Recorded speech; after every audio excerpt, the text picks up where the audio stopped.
They thought they were going to freeze to death in their car on that mountain road. But when they spotted an abandoned cabin through the blizzard and broke inside to survive, what they found hidden in the basement safe would expose the biggest financial crime in decades and change hundreds of lives forever. Before we explore the story, make sure to smash subscribe, because tomorrow we have an extra special story for you that will blow your mind. The morning had started with promise. Harold Mitchell stood in his daughter's kitchen in Denver, watching the sun paint the mountains gold, while Sarah packed sandwiches for their drive home. He was 73 years old with hands that still remembered 40 years of United States Forest Service. Work, rough hands, scarred from pine bark and tool handles, steady hands that had built ranger stations and rescued hikers and never stolen a thing in his life. "You sure you don't want to stay another day?" Sarah asked, pressing the sandwiches into a small cooler. The weather report mentioned snow. "Light snow," Harold corrected gently. "And your mother and I have been through worse. Remember that storm in '89? Dorothy emerged from the guest bedroom, her silver hair still damp from the shower, pulling on the thick cardigan she'd knitted herself 3 winters ago. At 71, she moved with the careful grace of someone whose body had earned every ache. Honestly, 3 decades teaching 3rd grade, always on her feet, always bending down to a child's level to explain why reading mattered, or why kindness was braver than cruelty. "What storm in '89? She asked, smiling because she knew exactly which storm he meant. "The one where we got stuck at the ranger station for 3 days, Harold said. "Ate nothing but canned beans, and played gin rummy, until you beat me 47 games straight." 48, Dorothy corrected. "You always forget that last game." Sarah watched her parents with the mixture of love and worry that comes when your parents age, and you realize one day they won't be there to correct your math or pack your sandwiches. "Just promise me you'll be careful. Take the southern route if the pass looks bad." "We promise," Dorothy said, kissing her daughter's cheek. "We're cautious people. Always have been." They loaded their 12-year-old Subaru with the efficiency of people who'd been married for 51 years and had long ago figured out who packed what where. Harold handled the cooler and their overnight bags.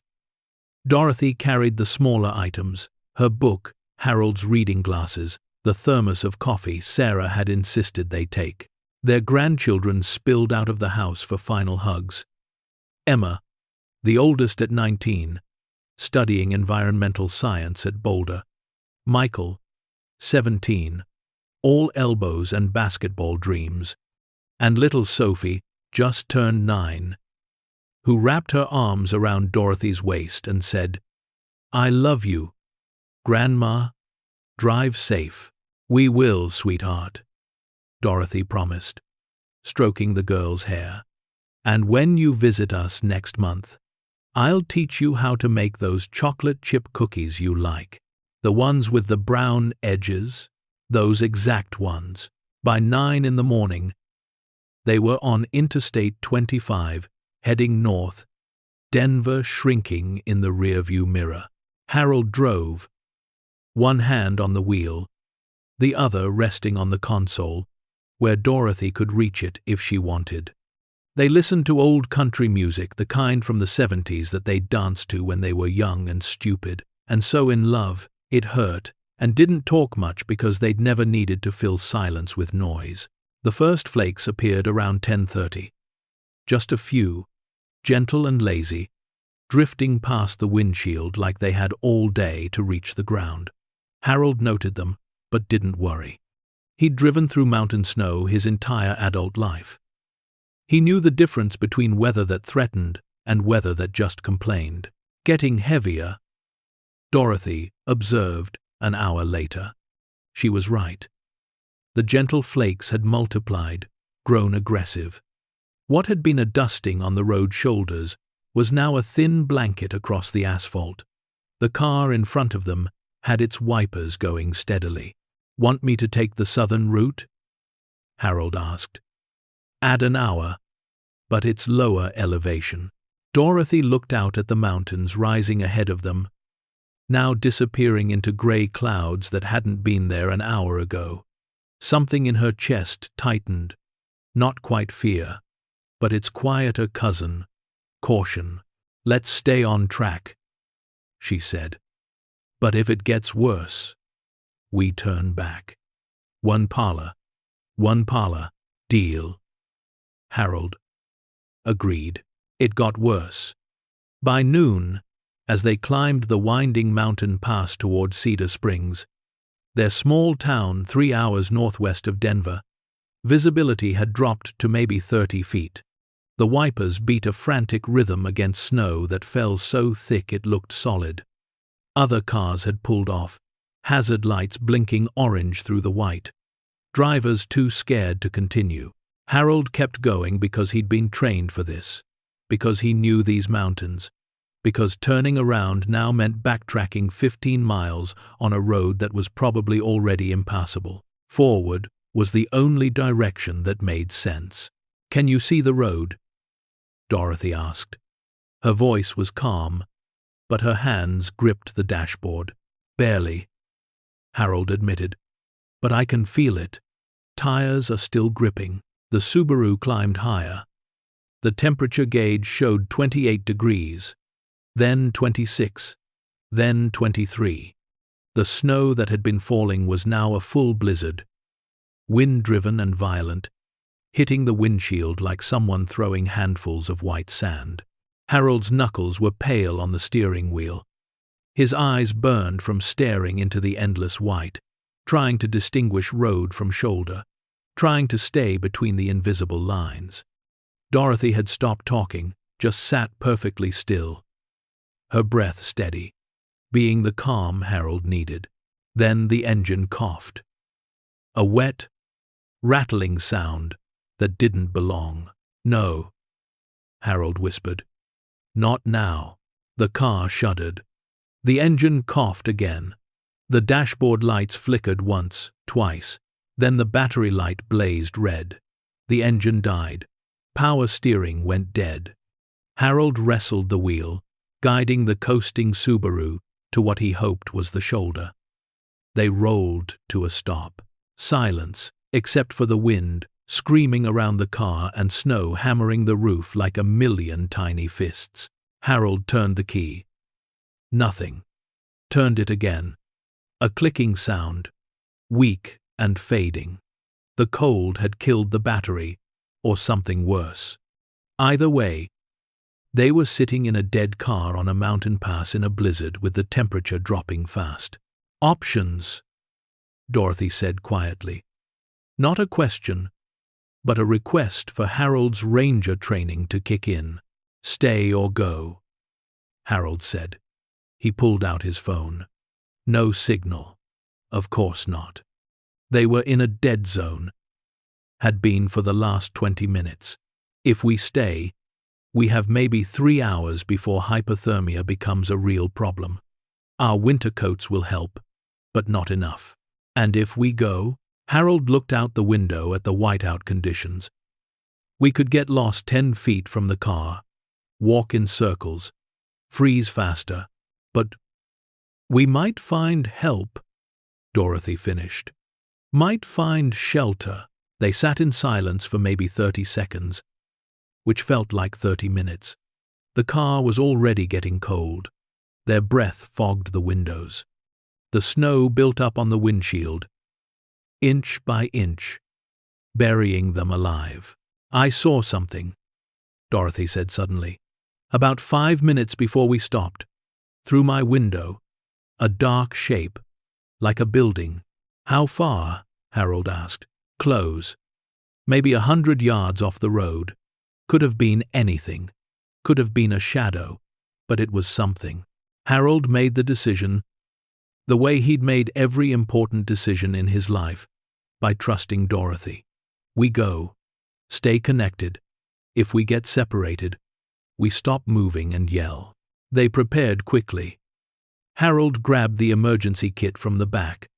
Flashlight, matches, energy bars, a thin mylar emergency blanket. Not enough for survival, but better than nothing. Dorothy wrapped her scarf around her face until only her eyes showed. Harold pulled his ranger hat down tight. "Ready?"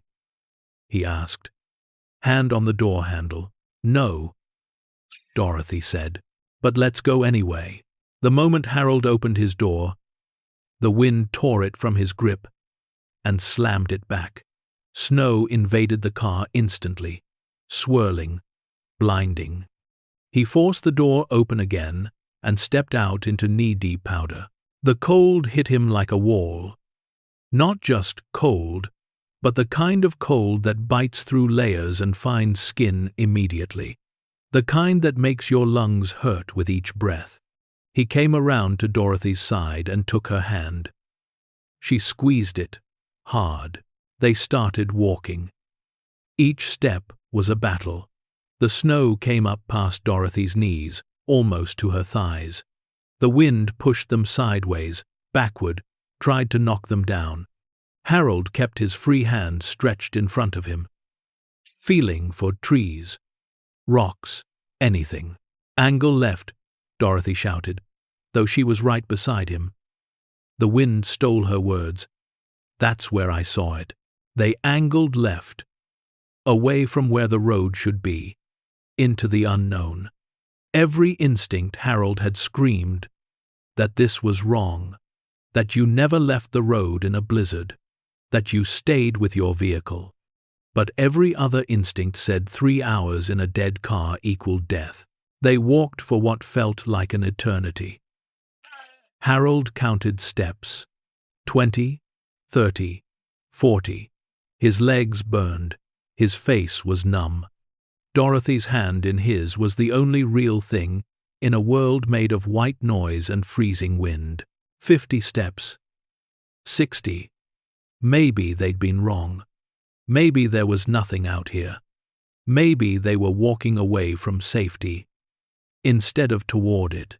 Then Harold's outstretched hand hit wood. Solid. Real. Unmistakable. A wall. "Found it!" he shouted, pulling Dorothy close. She collapsed against him. Exhausted, they felt their way along the wall.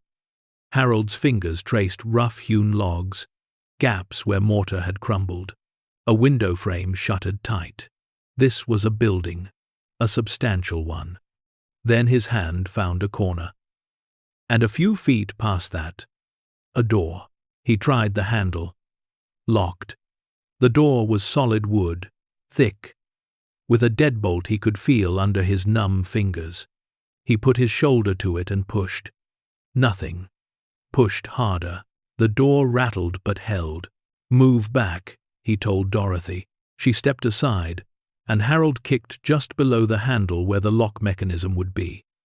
His foot hit solid wood and sent pain shooting up his leg. He kicked again. Again. On the 4th kick, something cracked. On the 6th, the wood around the lock splintered. On the 7th, the door burst inward. They stumbled inside and fell to their knees on hardwood floor. The wind followed them, howling through the open door, but Harold crawled back and shoved it shut.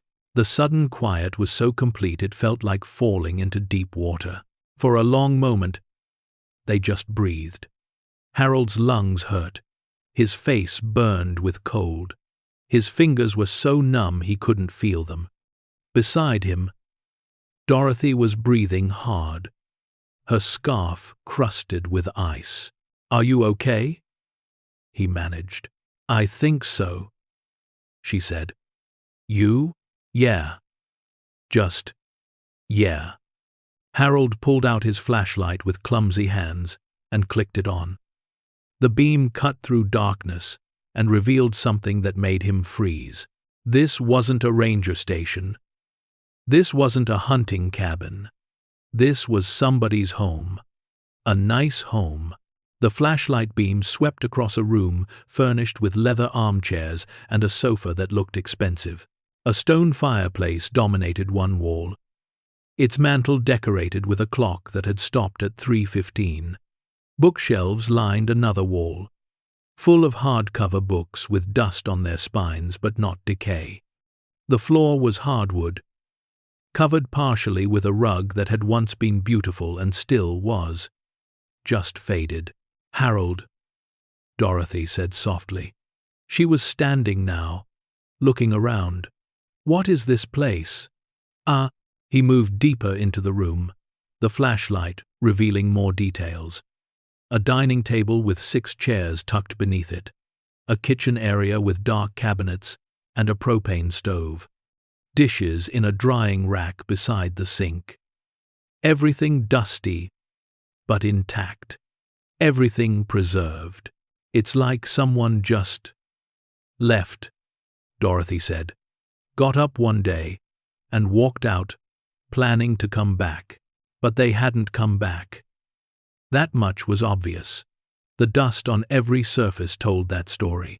The stale air, cold but not frozen because the walls were thick and well insulated. This place had been empty for a while. Maybe months. Maybe years. "We need heat," Harold said, forcing himself to think practically. They were out of the wind, but the cabin was still cold. 40 degrees, maybe. Better than outside, but not enough. Not for long. He checked the fireplace. The flue opened smoothly when he pulled the handle. Beside the hearth, someone had stacked firewood, neatly split logs, dry, ready to burn.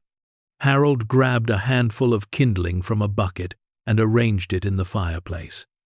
His fingers were starting to work again, painful but functional. Dorothy found matches in the kitchen, a whole box, and brought them over. Harold struck one, and the flame looked like a miracle. He touched it to the kindling, and the fire caught immediately, spreading through the small twigs and into the larger pieces. Within minutes, flames were crackling. Real heat, pushing back the cold. They moved close to the fire, holding their hands out, not saying anything. Outside, the blizzard continued to scream. Inside, warmth slowly returned to their bodies, along with the realization of what they'd just survived. "We should have died out there," Dorothy said quietly. "But we didn't," Harold replied. "We found this place. Pure luck. Or providence," Dorothy suggested. Harold didn't argue. He wasn't a religious man, but he wasn't above being grateful to whatever force had put this cabin in their path. As feeling returned to his fingers and toes, painful, burning feeling, Harold stood and began to explore more thoroughly. The cabin was larger than he'd first thought. The main room flowed into a kitchen, which was surprisingly well equipped. He opened cabinets and found canned goods, soup, beans, vegetables, dried pasta, rice in sealed containers, even coffee. Someone was living here, he called to Dorothy. Or preparing to. "This food isn't expired. I am May, with about to stime, is not to stime, is not to stime." He checked dates on the cans. Some were 2 years old, others just 1. The most recent, a can of tomato soup, expired in 6 months. Dorothy joined him in the kitchen, her color returning now that she was warm. She opened the refrigerator, empty and unplugged. She checked the pantry. More supplies. "There's enough food here for weeks," she said. But no photographs. No personal items. Nothing that says who lived here. They found the stairs and climbed to the second floor. 3 bedrooms, each furnished simply but completely. Beds made up with blankets and pillows. Dressers with drawers that opened to reveal nothing, no clothes, no personal items. Nothing. It was like staying in a hotel room that had been furnished, but never occupied. The bathroom had a sink, toilet, and shower. Harold turned the faucet. Water came out. Ice cold, but clear. "There's a tank somewhere," he said. "Probably fed by a spring or well, propane water heater, but it's off. So we have shelter, heat, food, and water," Dorothy said, ticking off their resources. "We can survive here until the storm passes. Days if we have to." Harold agreed. They went back downstairs. The fire had warmed the main room considerably. Harold added another log, and Dorothy found candles in the kitchen, tall pillar candles that would burn for hours. They lit several and placed them around the room. The flickering light made the space feel almost cozy, like they were camping instead of stranded. "Should we try the phone again?" Dorothy asked. Harold checked. Still no signal. "We're probably in a valley. Mountains blocking everything. Once the storm clears, we can hike up to higher ground." They made soup from one of the cans, heating it on the propane stove. The smell of chicken noodle soup filled the cabin, homey and comforting. They ate slowly, sitting on the sofa near the fire, their bodies finally fully warm for the first time in hours. "This is strange," Dorothy said. "Not for the first time." "What part?" Harold asked. "The blizzard, the dead car, or the mysteriously furnished cabin?" "All of it," she said. "But especially this place. Someone built it. Someone maintained it. Someone stocked it with food and firewood. But they're not here, and they left no trace of themselves. Maybe they're planning to come back," Harold suggested. "Maybe," Dorothy said. But she didn't sound convinced. As darkness fell completely outside, not that they could tell through the whiteout, they explored more. Harold found a closet near the front door. Inside were winter coats, boots, gloves, all in different sizes, like the cabin was prepared for multiple people. But again, no names on anything, no labels, nothing personal. Dorothy found a bookshelf in what appeared to be a study off the main room. The books were varied novels, history, philosophy, some technical manuals about construction and wilderness survival. She pulled one out. Inside the cover, no name, just the printed title and author. "It's like whoever lived here wanted to be anonymous," she said. "Like they were hiding, or hiding something," Harold added quietly. That thought hung in the air between them, heavy and unsettling. They decided to sleep in shifts, not because they expected danger, exactly, but because the situation felt wrong in ways they couldn't articulate.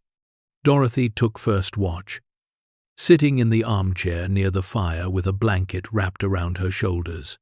Harold lay on the sofa, exhausted but restless. He must have dozed eventually because he woke to Dorothy's hand on his shoulder. The fire had burned down to embers. The candles had guttered, and Dorothy was standing over him with a strange expression. "What?" he asked. Sitting up. "Listen," she said. He listened. At first, just the wind and the fire settling. Then he heard it, a sound from inside the cabin, a creak of wood, like someone stepping on an old floorboard, but not upstairs. "Below. Basement?"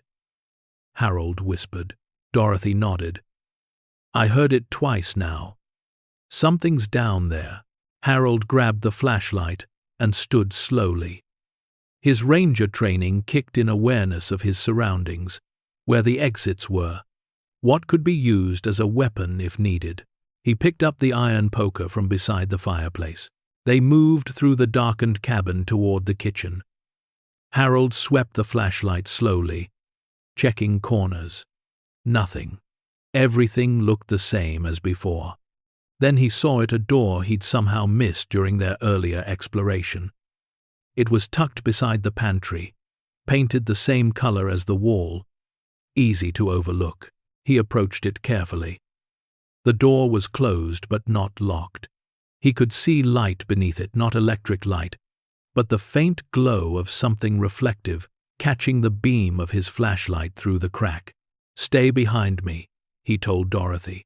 "Not a chance," she replied. After 51 years, he knew better than to argue. Harold opened the door slowly. Hinges creaked. Beyond it, stone steps descended into darkness. He aimed the flashlight down. The beam showed a large space, much larger than he'd expected. A finished basement with a concrete floor, clean and dry. They descended together, step by careful step. The basement was cold but not freezing. As they reached the bottom, Harold's flashlight swept the space and revealed a room that was clearly not just storage. There was a desk, large and solid oak, with papers stacked neatly on its surface. Filing cabinets lined one wall. Shelves held boxes, all labeled with dates and codes. And against the far wall, massive and impossible to miss, stood a safe. Not a little home safe. Not a gun cabinet. A vault. The kind of industrial safe you'd find in a bank or a museum. 6 feet tall, 4 feet wide, steel construction with a combination dial that gleamed in the flashlight beam. Dorothy moved past Harold toward the desk. She picked up one of the papers. "These are bills," she said. "Utility bills, property taxes, made out to Mountain Trust Holdings, LLC. A company owns this place," Harold said, moving closer to the safe. He ran his hand along the cold steel. "But who needs a safe like this in a cabin?" "Someone with something to protect," Dorothy said. She was opening filing cabinet drawers now. "These are maintenance records, repairs to the cabin, generator service, propane deliveries, all going back 20 years. 25. Harold examined the safe more closely. It was top of the line, or had been when it was installed. The combination dial was smooth, well maintained. There were no scratches, no signs of forced entry attempts. Whoever had put this here had known what they were doing. "Should we try to open it?" Dorothy asked. Harold turned to look at her. "It's not ours." "I know," she said. "But what if there's something in there that explains all this? What if someone needs what's inside?" 9. Or what if it's private? Harold countered. What if we're looking at someone's valuables, and we have no right? They stood in the basement, the flashlight beam making strange shadows on the walls, and faced the same question that had been building since they broke into the cabin. How far does survival justify trespassing? Where does necessity end and violation begin? "We don't have to decide tonight," Dorothy said finally. "Storm's still raging. We're not going anywhere. Let's get some rest. And in the morning, when our heads are clear, we can figure out what to do." Harold nodded. It was the sensible thing, the right thing. But as they climbed back up the stairs and closed the basement door behind them, he couldn't stop thinking about that safe. About what might be inside. About why someone would need that level of security. In a remote mountain cabin, they slept fitfully, taking turns keeping watch. The storm continued through the night, relentless and furious. Snow piled against the windows. Wind shook the walls. And somewhere below them, in a basement they shouldn't have entered, a safe waited with answers to questions they hadn't yet learned to ask. Morning came gray and muted. The storm hadn't stopped, but it had weakened slightly. Harold stood at the window, staring out at a world buried in white. Their car was completely gone, just a bump in an endless landscape of snow. The road was invisible. They were truly stranded. Dorothy made real coffee from the supplies in the kitchen, and they sat at the dining table, not speaking for a while. Finally, Dorothy said what they'd both been thinking. "We should look at the safe," Harold asked. She nodded. "Not to steal, not to take anything, but to understand. This cabin, this place, someone went to a lot of trouble to keep it secret, keep it maintained, keep it ready. That safe in the basement is part of that story. And maybe, just maybe, whatever's inside is something that shouldn't stay hidden." Harold sipped his coffee. Dorothy was right. She usually was. They'd stumbled into something. And turning away now, pretending they hadn't seen it, felt wrong in a different way than looking felt wrong. "I worked in ranger stations for 40 years, Harold said slowly. "Had to open locked cabins, locked safes, sometimes when owners died or disappeared. It's not entirely outside my skill set." "I know," Dorothy said gently. "I'm not asking you to break the law. I'm asking you to make a judgment call. If whatever's in that safe is illegal, we report it. If it's innocent, we close it back up and never speak of it. But we need to know which." They finished their coffee in silence. Then, together, they went back down to the basement. In the grey morning light filtering through a small window, the safe looked even more imposing. Harold pulled the desk chair over and sat in front of it, studying the combination dial. This wasn't going to be like in movies where someone guessed random numbers and got lucky. But Harold had learned things during his career. Sometimes old safes had quirks, patterns left by frequent use. He examined the dial closely with his flashlight. There were faint scratches near the dial, barely visible. Wear marks from the dial stopping in the same places over and over again. Someone had opened this safe regularly, and the dial had been turned to the same numbers so many times it had left traces. The marks were subtle, but Harold could see them. 3 stopping points, each worn slightly deeper than the surrounding metal. He estimated the positions. 23, 14, 9. "You see something?" Dorothy asked. "Maybe," Harold said. "Might be wear patterns. Might be nothing." He tried the numbers. 23 right, 14 left, 9 right. He pulled the handle. Nothing. He tried different orders, different directions. Nothing. 9, 23. 14. 14. 9. 23. Dorothy sat on the floor beside him, patient as always. She didn't rush him, didn't question, just waited while he worked through the possibilities. On the 8th attempt, 9 right, 23 left, 14 right, something deep inside the safe clicked. Heavy tumblers falling into place. The sound of a lock surrendering. Harold and Dorothy looked at each other. This was the moment. Once they opened it, they couldn't unsee what was inside, couldn't unknow what they learned. The choice to look was also a choice to act on whatever they found. "Together," Dorothy said, standing and placing her hand on the handle next to his. They both gripped the cold steel and pulled. The vault door swung open with a smooth, well-oiled whisper that spoke of recent maintenance, of care taken even in abandonment. And inside, stacked floor to ceiling in neat, organized rows, was more money than either of them had ever seen outside of a movie. More money than they'd ever imagined seeing in real life. Bundles and bundles of $100 bills, each wrapped with paper bands, packed so tightly that the safe was completely full. Dorothy made a small sound, not quite a gasp, something softer, more shocked. Harold couldn't speak at all.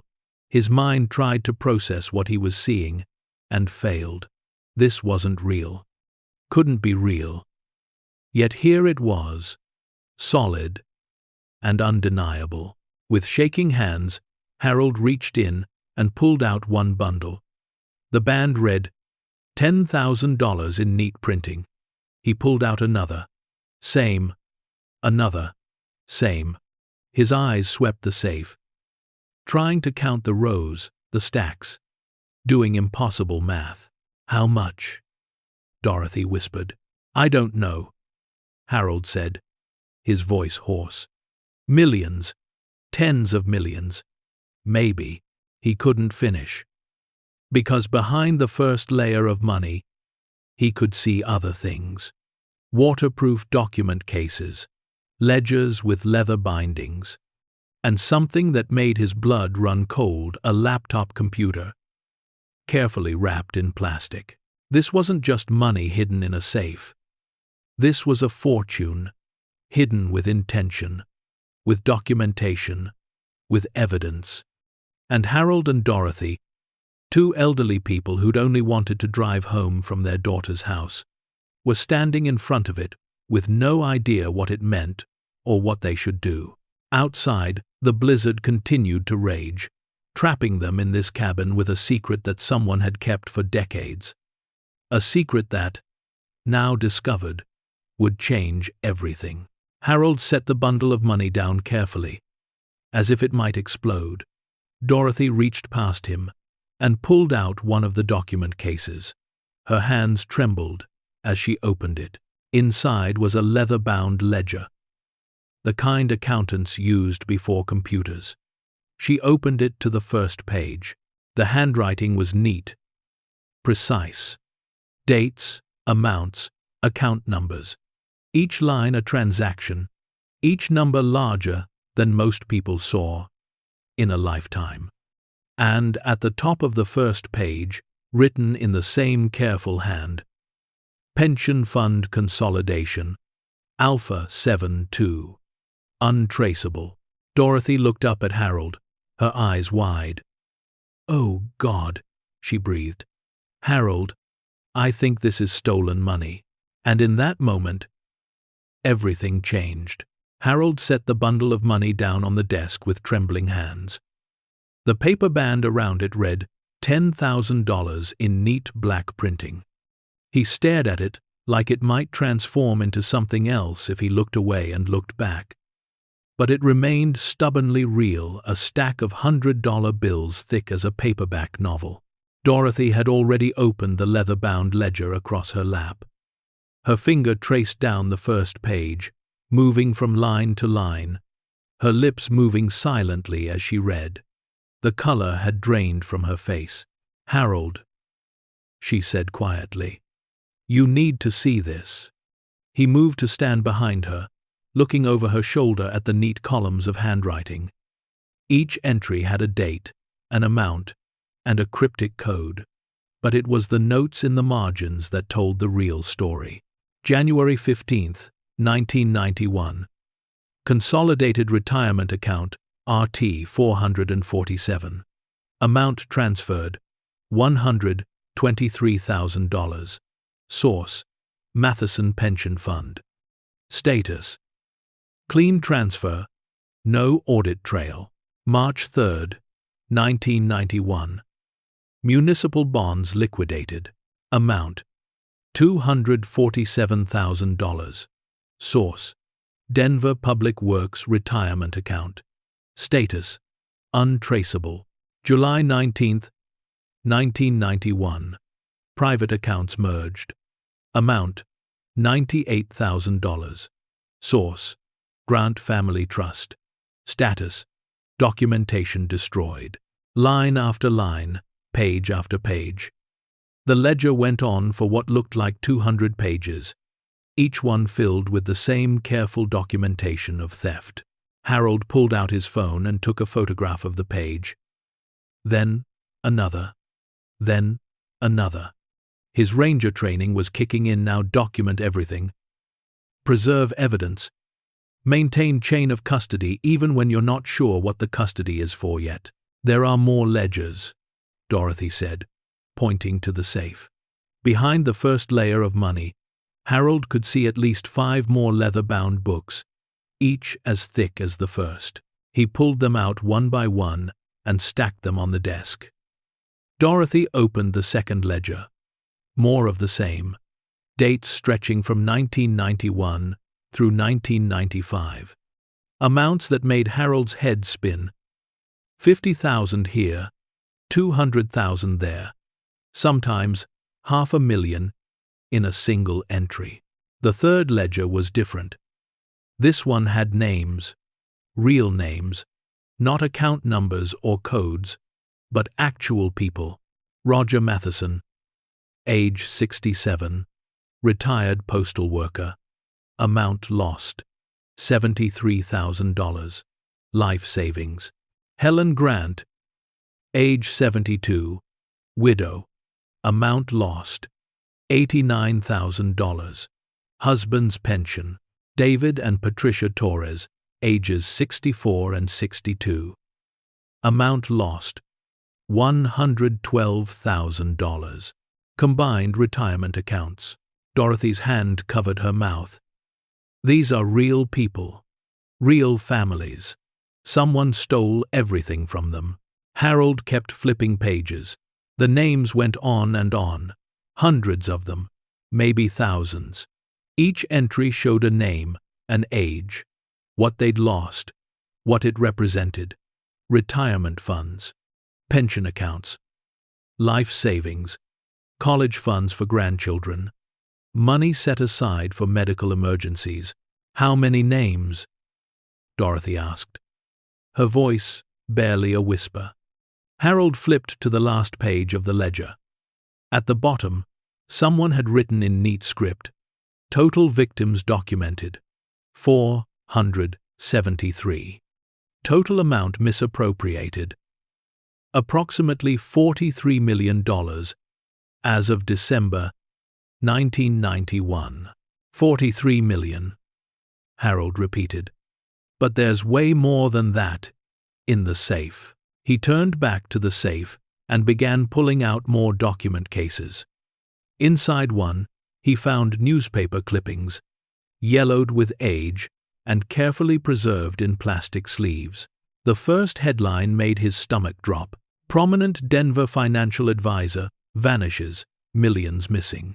The article was dated January 7, 1992, from the Denver Post. Harold read it aloud, his voice shaking slightly. Marcus Trent, a respected wealth management advisor who handled retirement accounts for hundreds of Denver area clients, disappeared sometime over the New Year's weekend. Authorities discovered that approximately $43 million in client funds are missing. The FBI believes Trent fled the country after liquidating accounts under his management over the past 18 months. Most of the victims are elderly retirees who trusted Trent with their life savings. This is one of the most devastating financial crimes we've seen, said FBI Special Agent Lawrence Cooper. These people worked their entire lives, and now they have nothing. 1,000.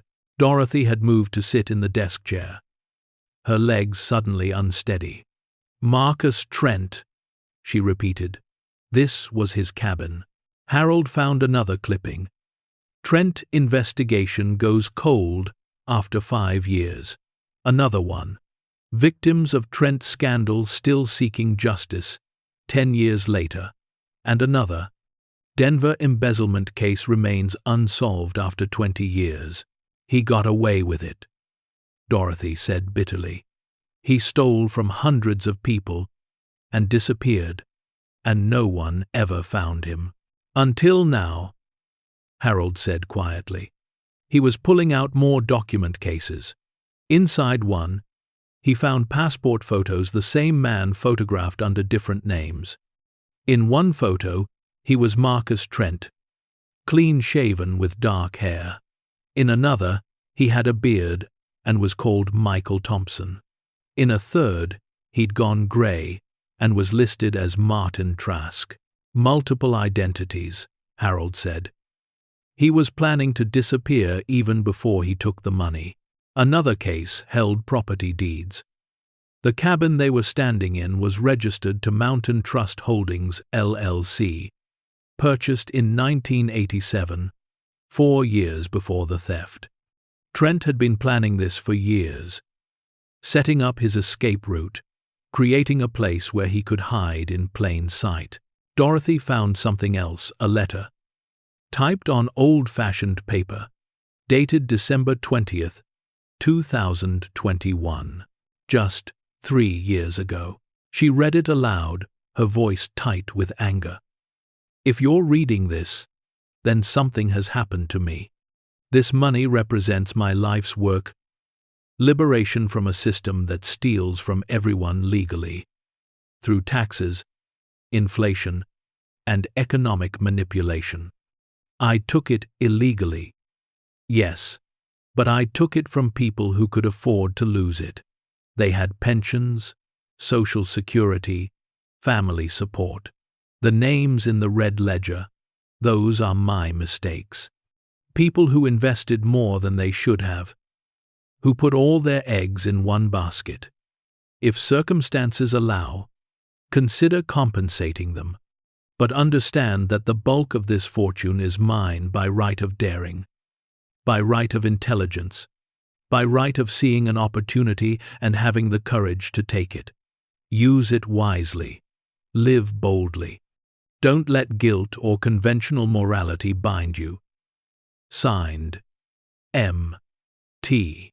The silence that followed was heavy as stone. Harold found himself clenching his fists, anger building in his chest like pressure.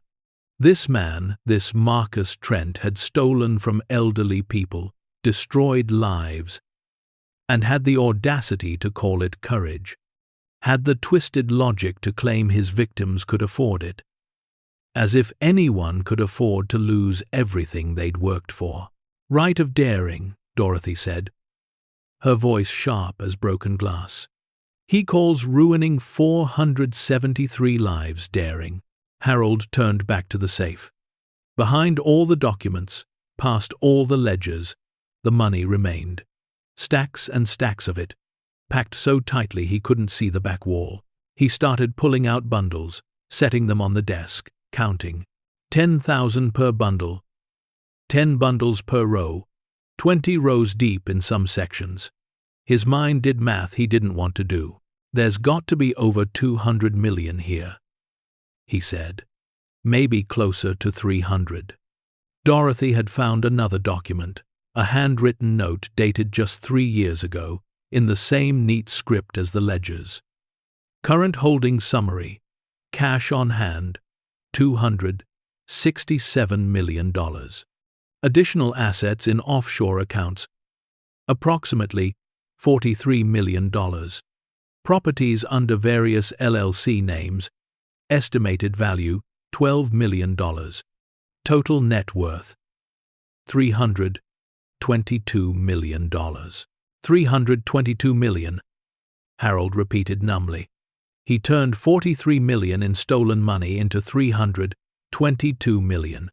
By investing it, Dorothy said, finding more documents. Stock purchases, real estate, bonds. He spent 30 years growing the fortune he stole. She found more papers, death records, medical reports. Marcus Trent had died in this very cabin 3 years ago. Heart attack. Alone. With no one to call for help.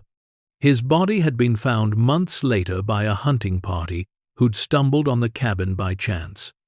By then, he'd been dead so long that identification was difficult. He'd been buried in an unmarked grave in the county cemetery, listed as an unknown vagrant. No one knew who he was, Harold said, reading the reports. He died with all this money, all these secrets, and no one had any idea, until the county sold the property for unpaid taxes. Dorothy added. She'd found more paperwork. When no one claimed the cabin or paid the property taxes, it was supposed to be auctioned off. But something went wrong with the paperwork. And it just sat here, forgotten. They stood in the basement, surrounded by evidence of one of the biggest unsolved financial crimes in Colorado history.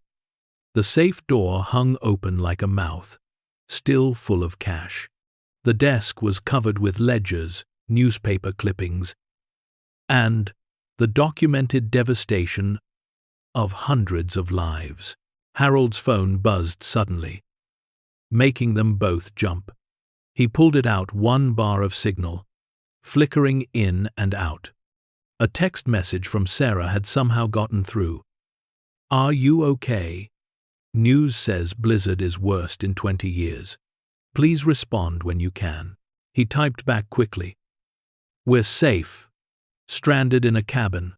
We'll call when storm clears. Don't worry." The message failed to send once, twice, then finally went through as the signal flickered back. Dorothy had returned to the red ledger, the one with all the victims' names. She was reading them slowly, running her finger down each page. "Harold," she said, "look at this one." He moved to her side. She was pointing to an entry dated May 1991. Bernard and Louise Mitchell, ages 69 and 67. Amount lost, $48,000. Bernard's railroad pension. Harold's blood went cold. "Mitchell, like us, could be coincidence," Dorothy said. "It's a common name." But Harold was already pulling out his phone, searching through old family records he'd digitized years ago. His father's brother, Bernard, had moved to Denver in the 80s, worked for the railroad, died in. Harold's heart sank. Died in 1995. "Uncle Bernard," Harold said quietly. "I didn't know him well. He and Dad weren't close. But I remember hearing he'd lost everything near the end. That he and Aunt Louise spent their final years struggling. I thought it was just bad luck. Bad investments." "It wasn't bad luck," Dorothy said softly. "It was Marcus Trent." They sat down on the cold basement floor, the weight of discovery pressing down on them. This wasn't just an abstract crime anymore. This was family. This was personal. What happens next will turn this night upside down, reveal a truth nobody expected, and remind us why sometimes the quietest voices carry the most power. Stay tuned to see what happens next. If you're enjoying the story, please like, share, and subscribe for more. Harold stood up slowly, his knees protesting. He walked to the safe and stared at the money stacks and stacks of $100 bills that represented so much more than currency. They represented Harold's uncle dying in poverty.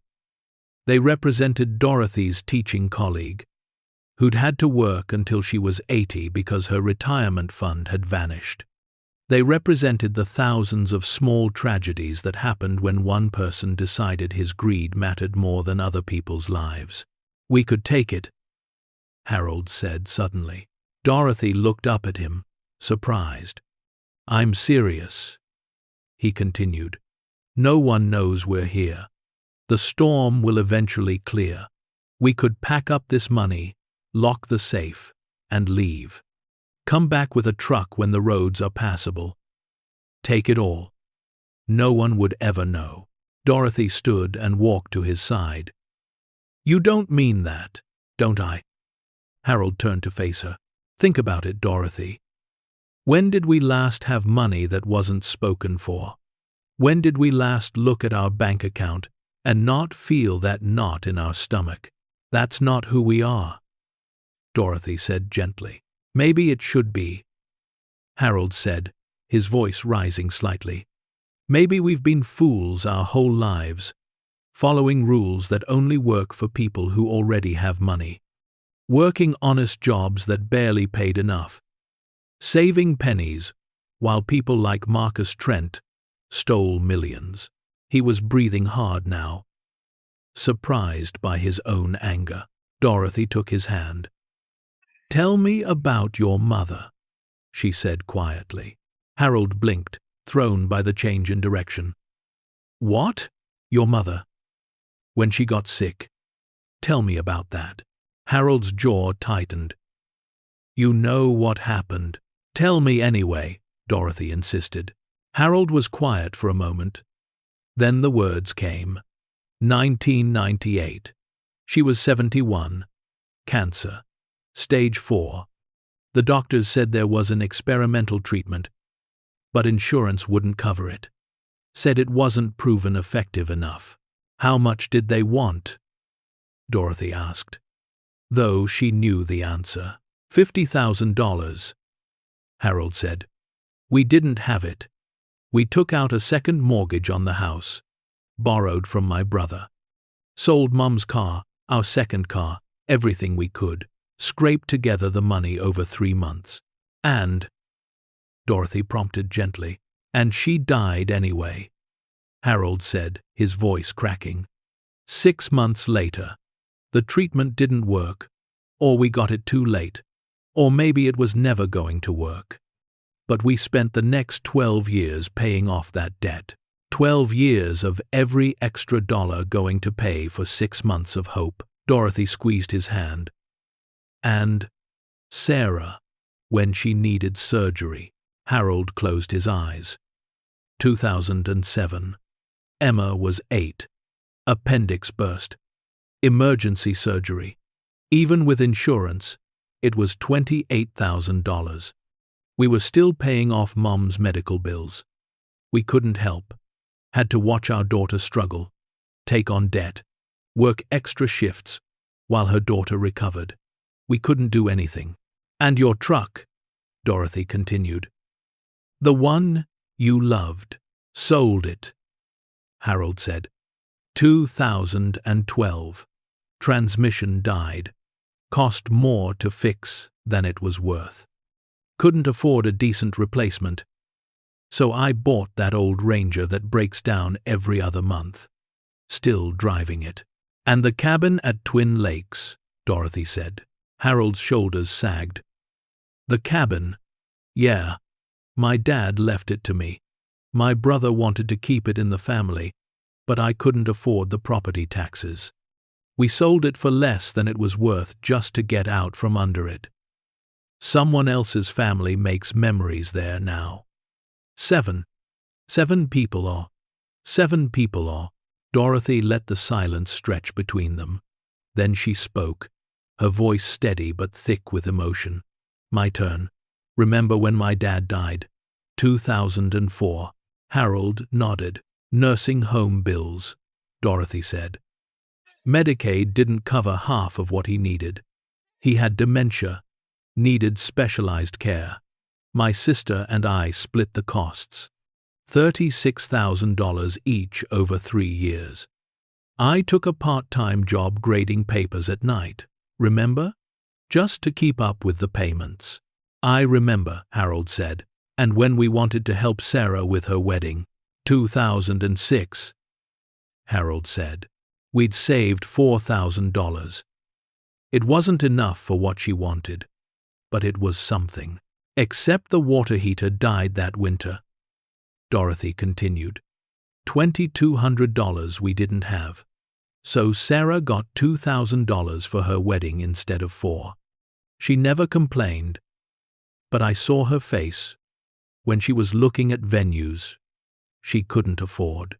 They stood side by side. Decades of financial struggle laid bare between them. Every sacrifice, every choice made not because they wanted to, but because they had to. Every time they'd smiled and said it was fine when it wasn't fine at all. We're not rich people, Harold said quietly. We never have been. We worked hard our whole lives, and we have a paid-off house and $23,000 in savings to show for it. That's it. That's our legacy. And our character, Dorothy added. That's our legacy too. Character doesn't pay for cancer treatments, Harold said bitterly. Character doesn't help our granddaughter pay for college. Emma's taking out student loans. Dorothy, $80,000 in debt before she even starts her career. We could help her. With this money, we could eliminate her debt. We could set up funds for Michael and Sophie. We could actually retire instead of me doing handyman jobs at 73. We could, Dorothy agreed. But Harold, look at where that money came from. She gestured to the red ledger. These people, they had the same struggles we had. Probably worse. And someone took everything from them, left them with nothing. Some of them died in poverty because Marcus Trent decided he deserved their money more than they did. Harold picked up one of the money bundles, feeling its weight, but they're not getting it back either way. The crime happened 30 years ago. Most of these people are probably dead. The ones who aren't have already lost everything, already rebuilt their lives, or failed to. This money sitting in a safe doesn't help them. But taking it makes us thieves, Dorothy said quietly. Different kind of thieves than Trent, maybe, but thieves nonetheless. 1910. Die. Is it stealing if we're taking from a thief? Yes, Dorothy said firmly. It's still stealing. And more than that, it's becoming the thing we've hated our whole lives. Becoming people who justify taking what isn't theirs because they need it more, because they deserve it more, because the system is unfair anyway. That's exactly what Trent told himself. And it turned him into a monster who died alone in a cabin with $300 million, and not a single person who mourned him. Harold set the money down. His hands were shaking. I don't want to be poor anymore, Dorothy. I'm tired. I'm 73 years old, and I'm tired of worrying about money. Tired of choosing between groceries and medication. Tired of watching our family struggle when we could help if we just had something to give. Dorothy moved in front of him and took his face in her hands. Look at me, she said. When he met her eyes, she continued, we have been poor. We've struggled. We've made sacrifices that hurt. But we've never been thieves. We've never taken what wasn't ours. And we've never looked at human suffering and decided we deserved to profit from it. But no one would know, Harold said, his voice breaking. We would know, Dorothy said. Every time we looked at each other, every time we bought something with that money, every time we helped Sarah or the grandkids, we'd know it came from someone else's destroyed retirement, someone else's stolen pension, maybe even your Uncle Bernard's stolen pension. Harold pulled away and walked to the far side of the basement. He stared at the wall, his back to Dorothy, shoulders shaking. She heard him crying and gave him the space to do it. After a few minutes, he wiped his eyes and turned back. You're right, he said hoarsely. Of course you're right. But God, Dorothy, it hurts to do the right thing sometimes. It hurts so much. I know, she said, going to him. They held each other in the basement of a dead thief's cabin, surrounded by stolen fortune, and let themselves feel the full weight of a lifetime of honorable poverty. Eventually they pulled apart. Harold walked back to the desk and picked up the red ledger. These people, he said, the ones who lost everything, they deserve to know justice finally came. They deserve their money back, if it's possible. Even if it means we get nothing? Dorothy asked. Even then, Harold confirmed. We report this, all of it. We let the authorities handle it. And whatever happens after that, at least we'll know we did right. Dorothy nodded. When? Once the storm clears, Harold said. Once we can get a signal strong enough to call the FBI. But for now, we document everything. They spent the next several hours photographing every page of every ledger, every newspaper article, every document in the safe. Harold's phone storage filled up. So, they started using Dorothy's phone too. They catalogued the money as best they could without removing all of it, estimating based on bundle size and how many bundles they could see. Dorothy found a notebook in the desk and started handwriting a summary. Date found, location, estimated amount, condition of everything, their actions since entering the cabin, creating a record that couldn't be questioned later. Outside, the storm began to weaken. The wind that had been howling for nearly 24 hours dropped to a steady blow. The snow still fell, but lighter now, not the blinding whiteout that had trapped them. It's clearing, Harold observed, looking out the small basement window. Tomorrow, maybe, Dorothy said, we'll be able to hike out, find help, make our report. They both knew what that meant. Once they reported this discovery, their lives would change. The media would find out. Reporters would want interviews. The FBI would have questions. Their faces would be everywhere. And everyone would know they'd found a fortune and turned it in. Some people would call them heroes. Others would call them fools. Are you sure? Harold asked one final time. Once we make that call, we can't take it back. Dorothy looked around at the basement, at the open safe full of cash, at the ledgers documenting so much pain. I'm sure, she said. This isn't ours. It never was, and I'd rather be poor and honest than rich and corrupted. Harold nodded slowly. Then we sleep on it one more night. Make sure we're thinking clearly. And in the morning, we do what we know is right. They went back upstairs and made dinner from the canned supplies, beans and rice. Simple but warm. They sat by the fire and didn't talk much. Both were exhausted. Physically from the ordeal of survival, and emotionally from the decision they'd made. That night, Harold couldn't sleep.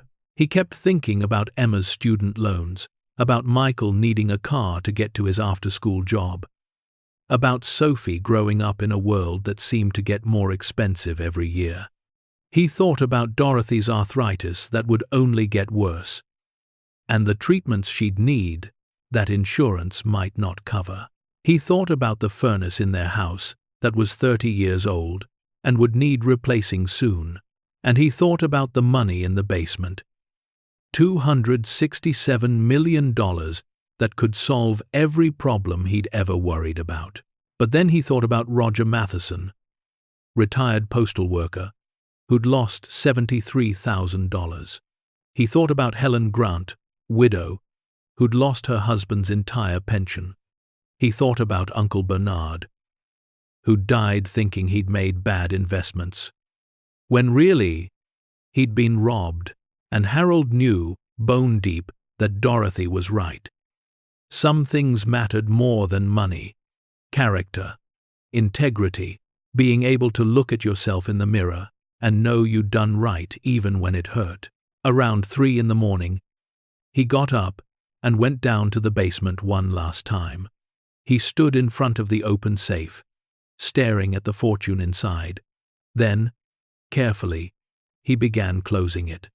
He put the documents back in their cases. He restacked the money bundles. He returned the ledgers to their positions. When everything was back as they'd found it, except for the photographs on their phones, documenting it all, he closed the vault door. It shut with a heavy, final sound. He spun the combination dial, relocking the safe. Dorothy appeared at the bottom of the stairs, wrapped in a blanket. Couldn't sleep either. No, Harold admitted. But I'm done now. I've made peace with it. She came to stand beside him. No regrets? A million regrets, he said honestly. But none about this. About doing right. Not about doing right. Good, she said. Because neither do I. They went back upstairs together. The storm had finally stopped. Through the windows, they could see the first pale hints of dawn touching the snow-covered mountains. The world outside was buried but beautiful, clean, and new in the way only fresh snow can make things look. Tomorrow we report it, Harold said. Tomorrow we report it. Dorothy agreed. They held hands in the quiet cabin, two elderly people who'd found a fortune and chosen to give it up. Who'd looked at the easiest choice and made the hardest one instead. Who'd remembered that character isn't what you do when everyone is watching. It's what you do when no one would ever know. And in that moment, broke but unbowed, they had never been richer. Dawn broke clear and cold over the mountains. Harold stood at the cabin window, watching sunlight turn the snow-covered landscape into something that looked almost peaceful. Almost. Behind him, Dorothy made coffee, the familiar smell filling the cabin with a normalcy that felt surreal given what they'd discovered in the basement. Harold's phone showed 3 bars of signal now that the storm had passed. He stared at the screen, thumb hovering over the numbers, heart pounding harder than it should, for a man just making a phone call. "You ready?" Dorothy asked, appearing beside him with 2 mugs of coffee. "No," Harold admitted. "But that's never stopped us before." He dialed the number for the FBI's Denver field office. The phone rang twice before a receptionist answered. Federal Bureau of Investigation. Denver office. "How may I direct your call?" Harold cleared his throat. "I need to report a discovery. A significant discovery related to an unsolved case." "What type of case, sir?" "Financial crime," Harold said. "The Marcus Trent embezzlement case from 1992. There was a pause. "Sir, that case is over 30 years old. Are you saying you have information?" So, I'm saying I've found the money," Harold said. "All of it. $267 million in cash, plus documentation, ledgers, everything. I'm at the cabin where he hid it." Another pause. Longer this time. "Sir, I'm going to need your name and location, and I need to transfer you to our Financial Crimes Division." Over the next 20 minutes, Harold was transferred 3 times, each time explaining what they'd found, where they were, how they'd discovered it. Each person sounded more skeptical than the last, until he mentioned specific details from the ledgers, victim names, account numbers, dates that only someone who'd actually seen the documents would know. Finally, he was connected to Special Agent Sarah Winters, who led the Cold Case Division. "Mr. Mitchell," she said, her voice sharp and professional. "I've been briefed on your call. Before we proceed, I need to know, have you removed anything from the location? Any money, documents, or evidence?" "No, ma'am," Harold said. "We photographed everything for documentation, but we haven't taken anything. The safe is locked again. Everything is as we found it." "And you said you're still at the location?" "You haven't left? We're snowed in," Harold explained. "Our car is buried. We broke into the cabin to survive the blizzard. We only found the basement and the safe, because we were stranded here." Agent Winters was quiet for a moment. "Mr. Mitchell, if what you're saying is true, you've potentially discovered evidence in one of the largest unsolved financial crimes in Colorado history. I'm going to need you to stay exactly where you are. Don't touch anything else. Don't let anyone else into the cabin. We're sending agents to your location immediately." "How long?" Harold asked. "Given the weather and road conditions, probably 3 to 4 hours. Can you hold out that long?" Harold looked around the cabin at the fireplace, the stocked kitchen, the comfortable furniture. "We'll be fine. We have food, heat, everything we need." "Good. And Mr. Mitchell, thank you for calling this in. Most people wouldn't have."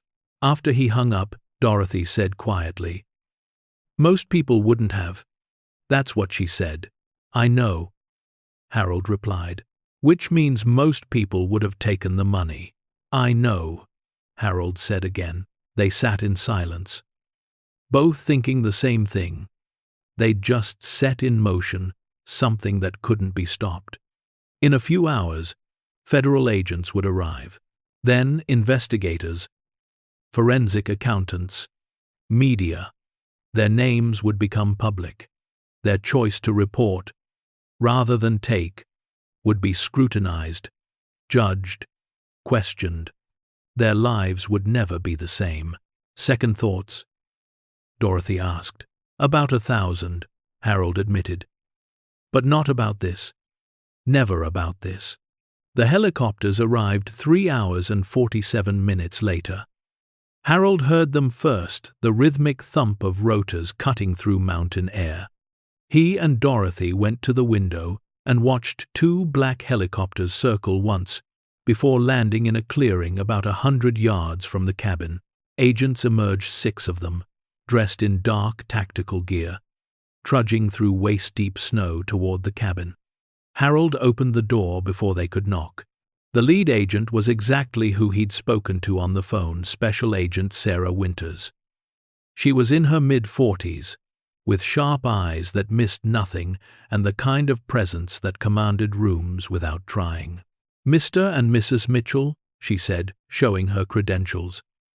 "I'm Agent Winters. Thank you for waiting. Come in," Harold said, stepping aside. The agents filed in, stamping snow from their boots. Sarah looked around the cabin, taking in details the furniture, the stocked kitchen, the signs of recent habitation. "You said you broke in?" she asked. "Door was locked," Harold confirmed. "We were freezing. Car died on the road. It was break in or die outside." "Understandable," Sarah said. "Show me what you found." Harold led them to the basement. When he opened the door and they descended the stairs, Sarah stopped short at the sight of the massive safe. "Jesus," she breathed. Then, to her team, "Get forensics up here. Document everything. And call Denver. Tell them the Trent case just went active again." Harold showed her the combination he'd discovered, and she had one of her team members open the safe. When the door swung wide and revealed the stacks of money, every agent in the room went silent. "How much?" Sarah asked quietly. "Based on what we could see and count," Dorothy said. "Approximately $267 million in cash, plus these." She showed them the document cases, the ledgers, the newspaper clippings. Sarah pulled out the red ledger, carefully, using gloved hands. She opened it to the first page and read. Her jaw tightened. Victim names, 473 of them. "Most are elderly," Harold said. "Or were elderly. This happened 30 years ago. Some of them are probably deceased by now. But some aren't," Sarah said. She looked at Harold and Dorothy with something close to awe. "You know what you just did? You potentially solved one of the biggest cold cases in FBI history. And you gave hundreds of people a chance at restitution they thought they'd never see. We just did what anyone should do," Dorothy said quietly. "But most wouldn't," Sarah replied. "Trust me. Most people find this much money. They find a way to convince themselves they deserve it." Over the next several hours, the cabin transformed into a crime scene. More agents arrived. Photographers documented every inch of the basement. Forensic accountants began the meticulous process of cataloging the money, counting every bundle, recording every serial number they could. Harold and Dorothy were interviewed separately, each giving detailed statements about how they'd found the cabin, discovered the basement, opened the safe.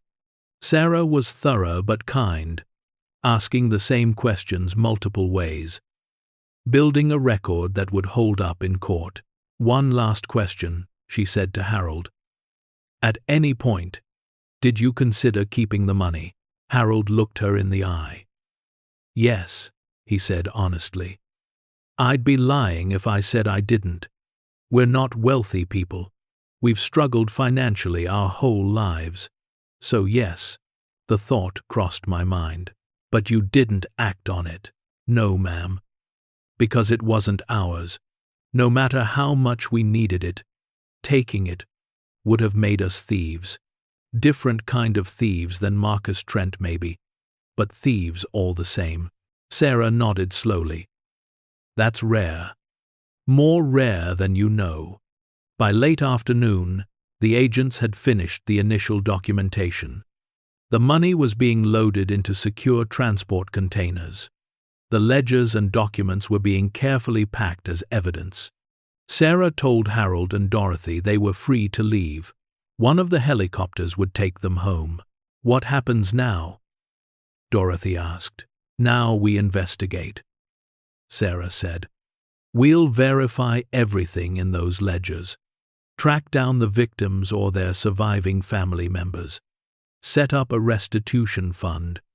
It'll take months, maybe years, to sort through all of it. But because of what you did, it's finally possible. Will our names stay private?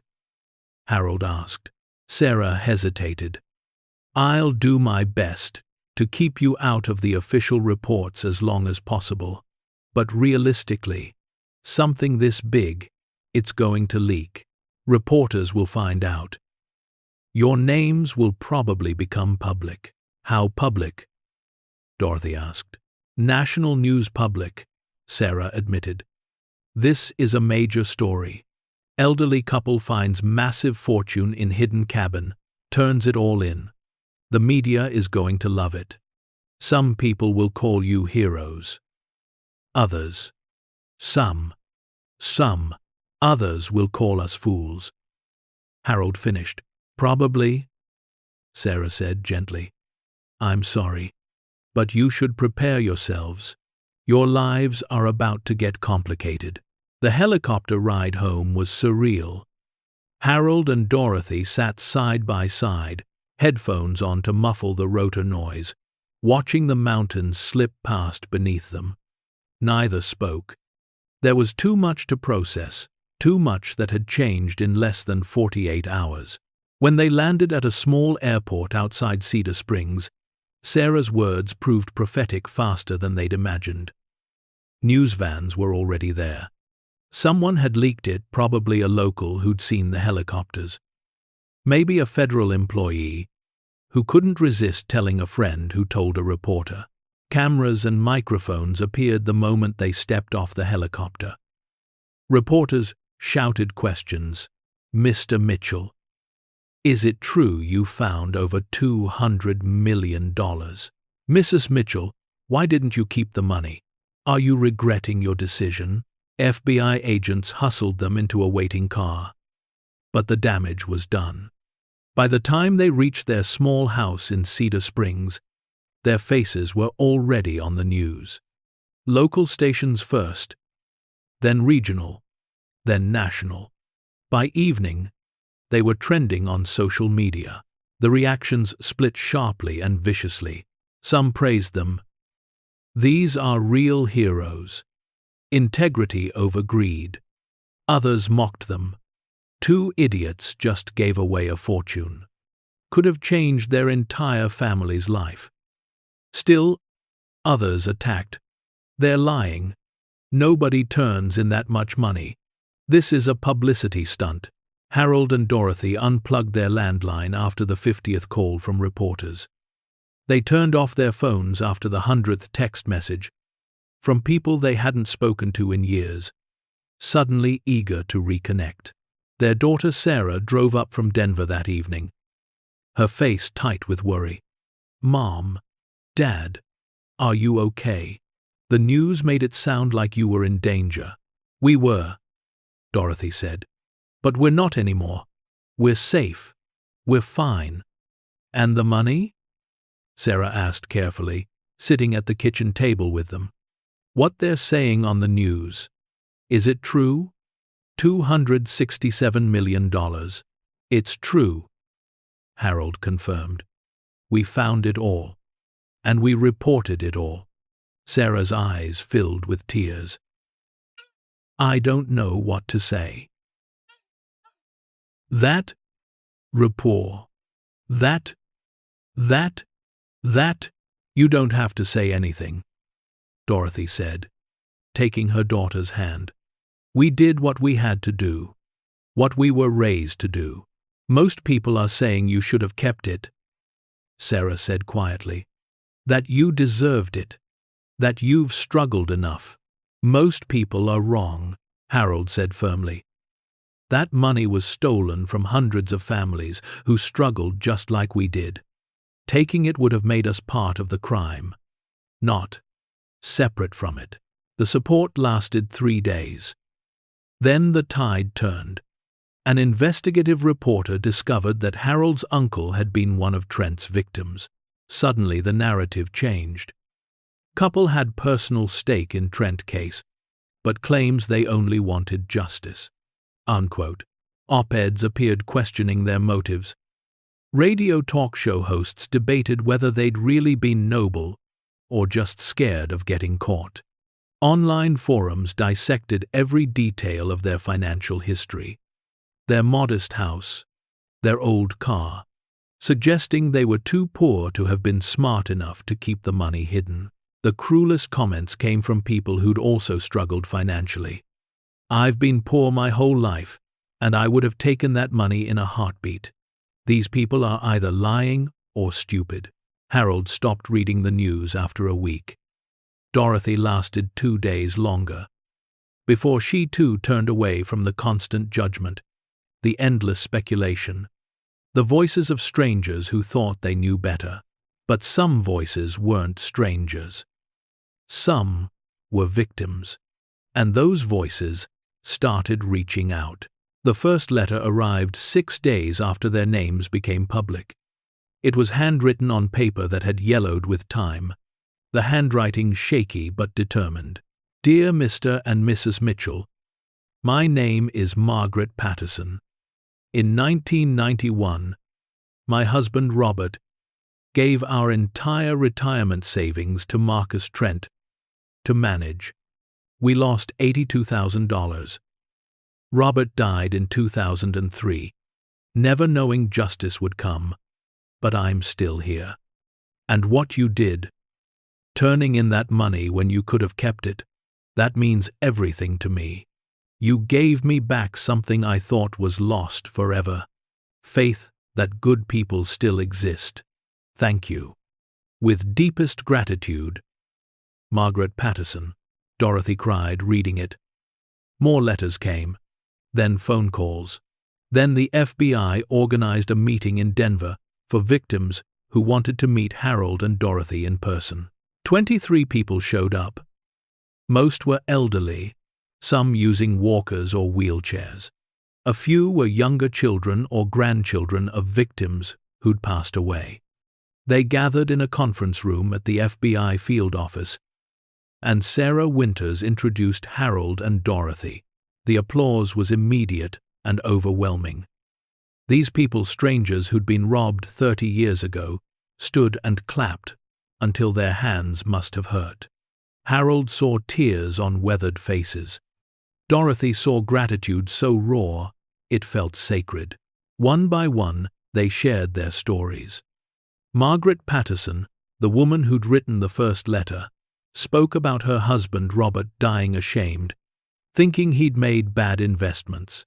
You gave me the gift of knowing he wasn't foolish. He was robbed. And now maybe I'll get something back. But more than money, you gave me closure. Thomas Brennan, 79 years old, spoke about losing his parents' money. I was supposed to take care of their retirement fund. Instead, I gave it to Trent, and he took everything. My parents spent their final years struggling because of my choice. They died thinking I'd failed them. But I didn't fail. I was robbed, and you proved that. A younger woman named Jennifer Martinez spoke for her deceased grandmother. She died 10 years ago, broke and bitter. But before she passed, she told me to never trust anyone with money. To never believe in human goodness because it would only disappoint me. You proved her wrong. I wish she'd lived to see it." Harold sat listening, overwhelmed. Dorothy held his hand so tightly her knuckles went white. These weren't abstract victims from a ledger. They were real people whose lives had been shattered by one man's greed. And somehow, impossibly, Harold and Dorothy's choice to do right had given them something back. After the meeting, as they were leaving, an older man approached. He was thin, using a cane, maybe 85 years old. "Mr. Mitchell," he said quietly, "I'm Richard Palmer. I lost $73,000 to Trent in 1991. Everything I'd saved working construction for 40 years. I'm sorry," Harold said. "That must have been devastating." "It was," Richard agreed. "But that's not why I wanted to talk to you. What I wanted to say was, thank you for the other thing, for not taking it, for showing the world that some people still have integrity." His eyes were wet. "I'd started to think maybe Trent was right. Maybe everyone is just out for themselves. But you proved different." He shook Harold's hand, then Dorothy's. "You gave me back more than money could buy. You gave me back faith." After he walked away, Dorothy turned to Harold, with tears streaming down her face. "Did we do that? Did we really give people faith?" "Some people," Harold said, his own voice thick. "But not everyone saw them as heroes." The death threats started a week after their names went public. First it was emails. "You're idiots who gave away a fortune. You deserve whatever poverty you get." Then it escalated. "Someone should teach you what happens to people who waste opportunities." The FBI took the threats seriously. 2 agents were assigned to monitor their house. Sarah Winters called personally to check on them every few days. "We're tracking the sources," she assured them. "Most are just angry people venting, but some are serious." Harold finished. "Some might be connected to Trent," Sarah admitted. "We're investigating whether he had partners who helped him hide the money. People who might not want that fortune going back to its rightful owners." 2 weeks after going public, someone posted their home address online. Then their phone numbers. Then detailed information about their daughter and grandchildren, complete with photos and where they lived. "This is called doxing," Sarah explained during an emergency call. "People who want to harass or intimidate you by sharing personal information. We're working to get it taken down, but once it's out there, it spreads." Dorothy finished. She sounded tired, more tired than Harold had heard in years. That night, after Sarah's call, they sat in their living room with the curtains drawn and security alarms armed. "We could leave," Harold said quietly. "The FBI offered to relocate us temporarily until things calm down." "Where would we go?" Dorothy asked. "This is our home. These are our memories. Running away doesn't change what we did or what people think about it, but it might keep us safe," Harold argued. Dorothy was quiet for a long moment. Then she said, "I'm not afraid of people who send threats from behind computer screens. I'm afraid of becoming people who regret doing the right thing because it got difficult." "It's more than difficult," Harold said. "It's dangerous." "So was that blizzard," Dorothy countered. "So was walking into the unknown to find shelter.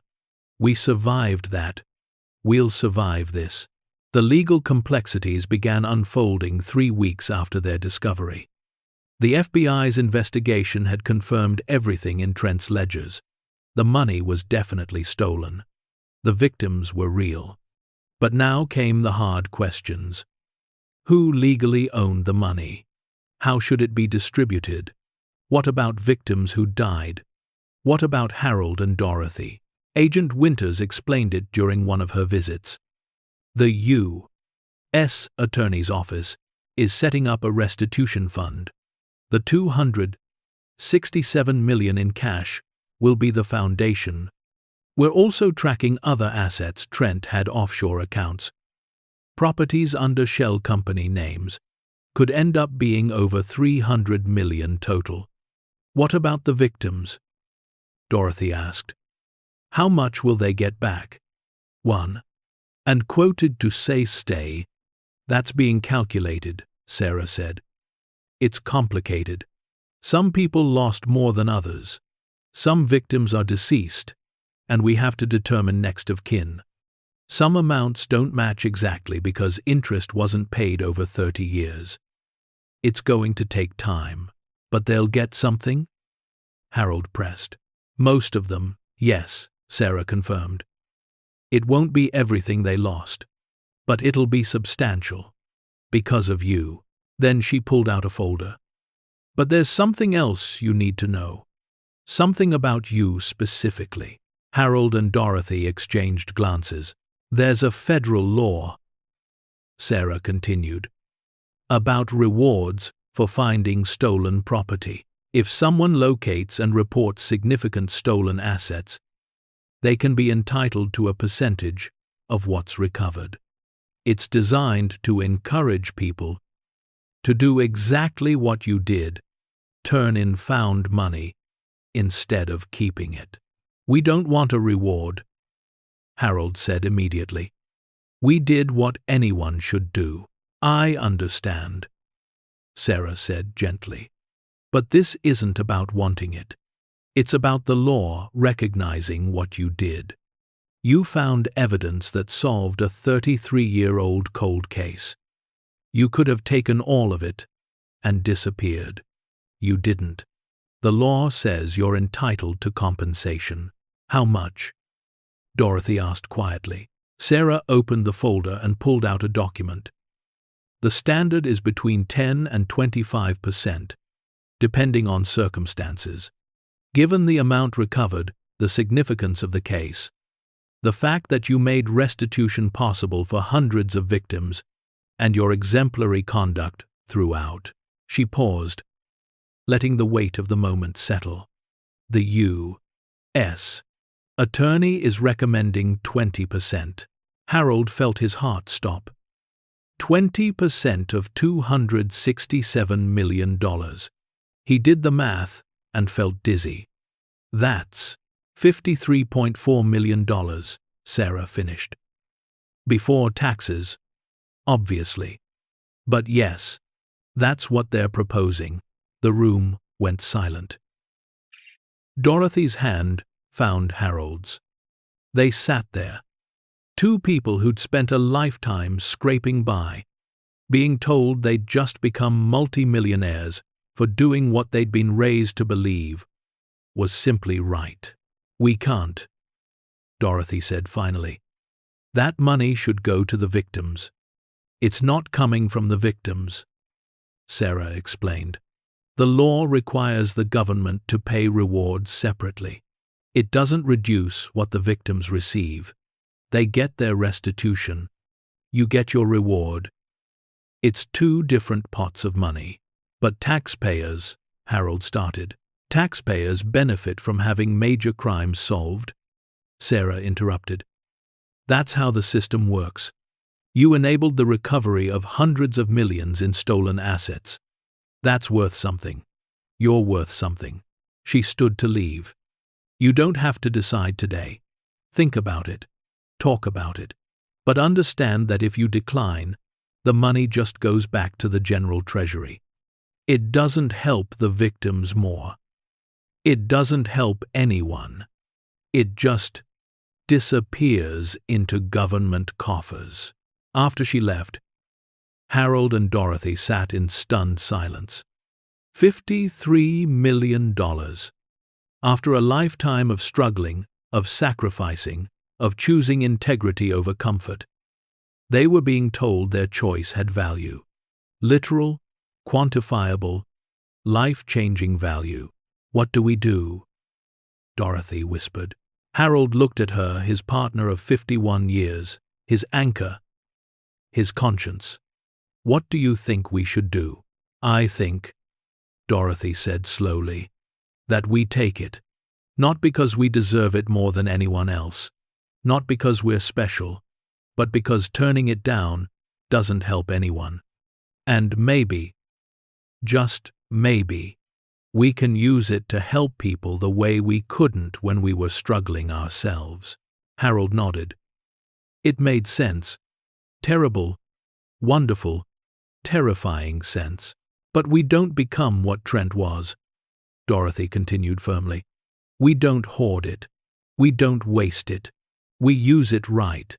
We help our family. We help others. We prove that money doesn't have to corrupt, that doing right can be its own reward, but accepting recognition for doing right doesn't diminish what we did. Agreed, Harold said. 3 days later, they signed the paperwork accepting the reward. The money would take months to process and distribute. These things always did. But it was official. They were, on paper, if not yet in reality, wealthy. The news leaked within hours. Of course it did. Everything leaked. And the public reaction was somehow even more divided than before. Half the country erupted in celebration. Finally, they get rewarded for doing the right thing. Social media filled with support. Strangers set up GoFundMe pages, which Harold and Dorothy immediately asked to be taken down. Letters poured in, congratulating them, but the other half seethed with resentment. They get $50 million, while victims wait for restitution. The fact that the reward came from different funds didn't matter. The optics were terrible. Government pays out millions, while crime victims get pennies. Talk radio hosts had a field day. You want to know what's wrong with America? Couple finds stolen money.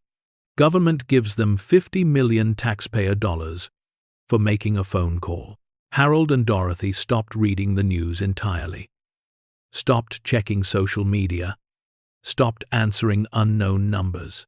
They focused instead on the letters from victims' handwritten thank you notes that kept arriving daily. You changed my life. One read, My mother can finally rest in peace knowing justice came. Said another, I can retire now. A third letter said, Because of you, I can actually retire. These letters, they kept. Filled boxes with them. Hundreds of voices saying what the angry mob never would. Thank you. You mattered. You made a difference. One evening, sitting at their kitchen table surrounded by letters, Dorothy said, Harold thought carefully. I regret that doing the right thing made us targets. I regret that we can't just be private people anymore. I regret that our grandchildren have to see their grandparents attacked online by strangers. He paused. But do I regret turning in the money? Reporting what we found? No, not for a second. Because look at these. He gestured to the boxes of letters. These are real people whose lives we changed. Not by being heroes, just by being decent. Dorothy reached across the table and took his hand. I was scared you might regret it. Might resent me for pushing you toward doing right, when doing wrong would have been easier. Never, Harold said firmly. You didn't push me anywhere I didn't already want to go. You just reminded me who we are, who we've always been. People who might struggle but don't steal. People who might suffer but don't cheat. People who look at themselves in the mirror and want to see someone worthy of respect. Even if the world doesn't respect us, Dorothy asked. Especially then, Harold replied. Because the world's opinion changes with the wind. But our character, that's ours. No one can take it unless we give it away. They sat in their small kitchen, in their modest house, with $53 million being processed in their name. and the weight of countless strangers' judgments pressing down. But they held hands, and they breathed, and they knew bone deep, soul certain that they'd chosen correctly. Not the easy choice, not the comfortable choice, but the right one. And somehow, in a world that seemed to reward selfishness and punish integrity, they'd proven that doing right could still matter, could still have value, could still change lives, including their own. 6 months after finding the cabin, Harold Mitchell stood in line at the bank, holding a cashier's check he'd never imagined touching. $53,400,000. After taxes, it came to $34,800,000, more money than he'd earn in 20 lifetimes of ranger work. Dorothy stood beside him, her hand in his, both of them trying to process the surreal moment. The bank manager, a woman they'd known for 30 years, kept glancing at the check amount and then back at their faces like she couldn't quite reconcile the numbers with the modest couple standing before her. "Are you sure you want to put it all in one account?" she asked for the 3rd time. "For now," Harold said. "We're meeting with financial advisors next week. Real ones, vetted by the FBI and our lawyer. But until then, we want it somewhere safe." The transaction took less than 15 minutes. A lifetime of poverty ended with a few signatures and a receipt. They walked out of the bank into the spring sunshine, their net worth transformed, but their old Subaru still parked at the curb waiting for them. "We should probably get a new car," Dorothy observed. "Probably," Harold agreed. "But not today. Today we do something more important." They drove to the address Sarah Winters had given them, a small apartment complex on the edge of Denver. 3rd floor, Unit C. Harold knocked, and after a moment, Margaret Patterson opened the door. She was the woman who'd written the first letter. The widow whose husband had died, never knowing justice would come. "Mr. and Mrs. Mitchell," she said, tears already forming. "You didn't have to come all this way." "We wanted to," Dorothy said. "May we come in?" Margaret's apartment was small but immaculate, decorated with photos of a long life lived with someone she'd loved. Harold saw wedding pictures, vacation snapshots, grandchildren, and he saw something else, a framed newspaper article about their discovery, carefully cut out and preserved. They sat on her worn sofa, and Margaret made tea with shaking hands. "The FBI called last week," she said. "They said I'll be getting a check. $68,000. Not the full $82,000 we lost, but more than I ever dreamed I'd see again." "That's wonderful," Dorothy said sincerely. "It means I can stop working," Margaret continued. She was 79 years old and still worked part-time at a grocery store. "I can actually retire like Robert. And I planned all those years ago. I can visit my daughter in Oregon. I can breathe without constantly worrying about money." She looked at them with eyes that had seen too much hardship. "You gave me that. You gave me my life back." Harold reached into his jacket and pulled out an envelope. "We came to give you something else." Margaret opened it carefully. Inside was a check, not from the FBI, not from the restitution fund, but from Harold and Dorothy personally. $20,000. "What is this?" Margaret whispered. "It's to make up the difference," Dorothy explained. "You lost $82,000. You're getting back 68. This makes it whole." "I can't accept this," Margaret said, trying to hand it back. "You can," Harold said firmly but gently. "And you will. Because that's what this money is for. Not to sit in a bank, not to make us feel important, but to actually help people who need it." People who suffered when they shouldn't have. Margaret cried then deep, shaking sobs that released decades of grief and stress and loss.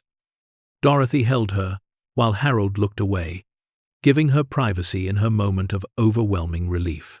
They stayed for an hour, drinking tea, looking at photos of Robert, hearing stories about a marriage that had survived everything except money troubles it didn't deserve. When they left, Margaret walked them to the door and said something Harold would never forget. You know what the greatest gift is? Not the money. It's knowing that somewhere in this world, two people chose to do right when they could have chosen to do wrong. You reminded me that goodness still exists. That's worth more than any check. Over the next month, Harold and Dorothy made 11 more personal visits to victims or their surviving family members. Each time, they brought a check to make up the difference between what was lost and what was being returned. Each time, they heard stories of lives broken by Marcus Trent's greed and slowly rebuilt through stubborn determination. They met Thomas Brennan, who'd lost his parents' money and carried guilt for 30 years. The restitution check gave him closure. Their personal check gave him enough to finally pay off the debt he'd accumulated, trying to support his parents through their final years. They met Jennifer Martinez, representing her deceased grandmother. The restitution went to Jennifer, who used it to start the business her grandmother had always dreamed of, opening a small bakery in Denver, called Abuela's Promise. They met Richard Palmer, the construction worker who'd lost everything. He used his restitution to move into a better apartment with a spare room so his grandson could visit more often. Harold and Dorothy's check paid for the grandson's first year of trade school. Each visit reinforced what they'd known instinctively when they closed that safe in the cabin. This money belonged to people who'd earned it through suffering. Giving it back wasn't charity, it was justice. But they also had their own family to consider. Sarah drove up from Denver one Saturday with all 3 grandchildren. They gathered in Harold and Dorothy's small living room, the same living room they'd lived in for 43 years. Nothing changed except what it represented now. We need to talk about your futures, Harold said, looking at Emma, Michael, and Sophie. Emma, 19 and serious, immediately tensed. Grandpa, if this is about money, it is, Dorothy interrupted gently. And you're going to let us talk because you're our granddaughter, and we've earned the right to help you. She pulled out 3 folders. Emma, you have $73,000 in student loans. As of this morning, they're paid off. All of them. Emma's face crumbled. She'd been working 2 jobs while attending college, stressed about debt that would follow her for decades. You can't. That's too much. It's not nearly enough, Harold said. You're also getting a trust fund. $500,000 that you can access once you graduate. Use it wisely, buy a house, start a business. Save it. Invest it. But know that you'll never have to struggle the way we did. The way your mother did.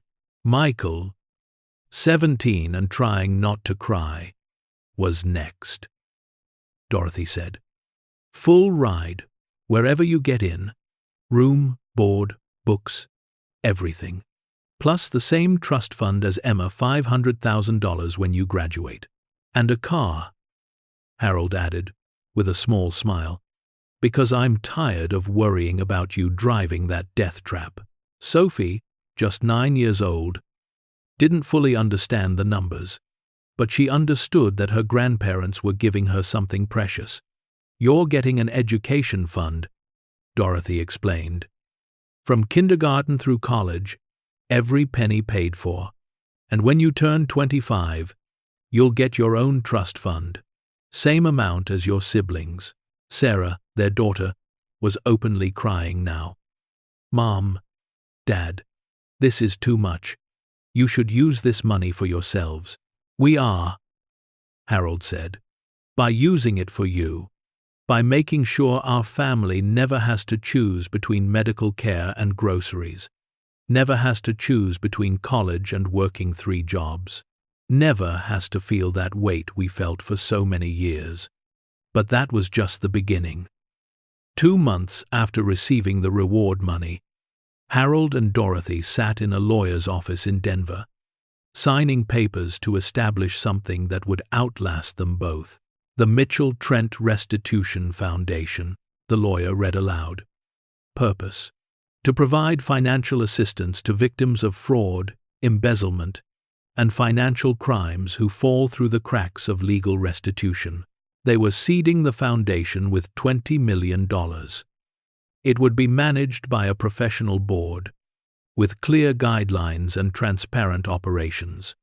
The goal was simple: help people who'd been robbed but couldn't get justice through normal channels. Why Trent? The lawyer asked. Why include his name? Because we want people to remember, Dorothy said firmly. We want his name associated not with getting away with it, but with the help that came after. We want his legacy to be not the theft, but the repair. The foundation opened its doors 4 months later. The first grant went to a family who'd lost everything to a Ponzi scheme that collapsed before prosecutors could freeze the assets.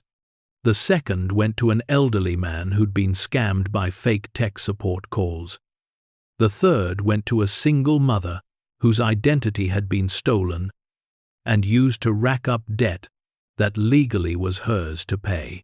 One by one, person by person, the foundation did what the legal system couldn't or wouldn't. Not because it was efficient, but because it was right. Harold and Dorothy didn't do press for the foundation launch. They'd learned the hard way that media attention brought as much pain as praise. But word spread anyway through the networks of people who needed it, most victim advocacy groups, legal aid societies, financial counseling services. Applications poured in. Hundreds, then thousands. Stories that broke your heart. Families destroyed by trusted financial advisors. Elderly people bankrupted by romance scams. Veterans whose benefits had been stolen by predatory lenders. The foundation couldn't help everyone, but it helped enough, and every person helped was proof that Harold and Dorothy's choice in that cabin had been right. As the foundation grew, so did curiosity about Marcus Trent himself. FBI forensic accountants spent months piecing together his life, and slowly, a complete picture emerged. Marcus Trent had been a legitimate financial advisor for 12 years before the embezzlement began. By all accounts, he'd been good at his job, well-liked, trusted. But something had shifted in 1989. A market downturn, some bad investments, a few clients who demanded returns he couldn't deliver honestly. Instead of admitting the losses, he'd started covering them with other clients' money. A classic Ponzi scheme pattern. But unlike most schemes that collapse quickly, Trent had been smart, patient, methodical. He'd only taken from accounts he knew wouldn't be checked frequently. Elderly clients, pension funds, long-term retirement accounts. By 1991, he'd stolen over $40 million. That's when he'd executed his escape plan. He'd purchased the mountain cabin years earlier under a shell company name. He'd created multiple false identities. He'd mapped out his disappearance down to the smallest detail. On January 2, 1992, Marcus Trent had walked out of his Denver office and never returned. The FBI investigation that followed was massive, but ultimately fruitless. He'd covered his tracks too well. Witnesses reported seeing him at the Mexico border. Others claimed he'd flown to the Caribbean. Some believed he'd died by suicide. But the truth was simpler and sadder. He'd driven 3 hours north to a cabin no one knew about, and stayed there for 31 years. Alone. Sarah Winters shared these details with Harold and Dorothy during one of her visits. "We found journals," she explained. "Trent kept detailed records not just of the money, but of his life, his thoughts." She pulled out copies of several entries. Names and identifying details redacted, but the essence preserved. Year 1. "I thought isolation would be freedom. It's a prison I built myself." Year 5. "I see their faces sometimes. The people I stole from. I tell myself they're fine, that they had other resources, but I know I'm lying." Year 10. "The money doesn't matter anymore. I could have $1 billion, and it wouldn't change the fact that I can't spend it, can't use it, can't even look at it without seeing what it cost." Year 28. "I am 73 years old, and I have never been more alone. I have more money than I could spend in 10 lifetimes, and I would trade it all for one honest conversation with another human being." The final entry was dated 3 days before the hunting party found his body. "I thought I was stealing freedom. I stole only emptiness. If anyone finds this, if anyone reads these words, know that I died rich and utterly, completely alone, and that was my truest punishment." Harold read the entries in silence. Then he set them down and said, "He was right. He did steal emptiness, and he died in the prison he built." "Do you feel sorry for him?" Sarah asked. Harold thought about it. "No. He made his choices. He destroyed hundreds of lives and spent 3 decades rationalizing it. But I do feel something like pity, because he could have stopped at any point, could have turned himself in, could have tried to make amends. Instead, he chose pride and paranoia over redemption. And that's tragic in its own way." Dorothy added quietly. "We were in his cabin, we slept in his house, we found his fortune, and we made a different choice. We could have become him, could have taken the money, and spent the rest of our lives looking over our shoulders, trusting no one, imprisoned by our own greed. But we didn't. Because we understood something he never did. Real wealth isn't money. It's being able to sleep at night. It's being able to look at yourself in the mirror. It's being able to hold your spouse's hand, without shame, between you." The revelation of Trent's full story made its way into the media. And slowly, gradually, public opinion shifted. The people who'd mocked Harold and Dorothy's choice began to understand what the alternative would have meant. Living like Trent had lived paranoid, isolated, unable to enjoy the fortune he'd stolen. Dying alone in a cabin with millions of dollars and not a single person who cared enough to look for him. Couple who chose integrity over fortune now helping hundreds. Read one headline. "The Mitchells prove doing right still matters," said another. Slowly, the angry voices quieted. The death threats stopped. The harassment faded. What remained was something more solid. Respect. Their own town of Cedar Springs had been quiet through most of the media storm, watching from a distance, not quite sure what to make of their suddenly famous neighbors. But 8 months after the discovery, the town council organized something. Harold and Dorothy were invited to a community gathering at the town hall. They assumed it would be a small thing, maybe a plaque, a certificate, the kind of token recognition small towns give. They almost didn't go. Tired of attention. Craving privacy. But Sarah convinced them. "Just show up," she said. "Let people thank you. Let your community see you're still just you." So they went. And when they walked into the town hall, they found it packed. Not just with city council members, but with what looked like half the town. People standing in the back because there weren't enough chairs. Children sitting on the floor. Faces they'd known for decades and faces they'd never seen before. The mayor, a man named Robert Garcia, who'd been elected just 2 years earlier, stood at the podium. "We're here tonight," he said, "to recognize 2 of our own. Harold and Dorothy Mitchell have lived in Cedar Springs for over 40 years. They've been quiet neighbors, good citizens, the kind of people you could count on to help if you needed it. None of us knew what kind of character they really had until it was tested." He gestured to them. "Most of us heard the story. They found a fortune. They could have kept it. No one would have known. But they didn't. They reported it, gave it up, chose integrity over opportunity. And then, when they were rewarded for that choice, they didn't hoard the money. They used it to help others, to help victims, to help their family, to establish a foundation that's already changing lives." The mayor pulled out a framed resolution.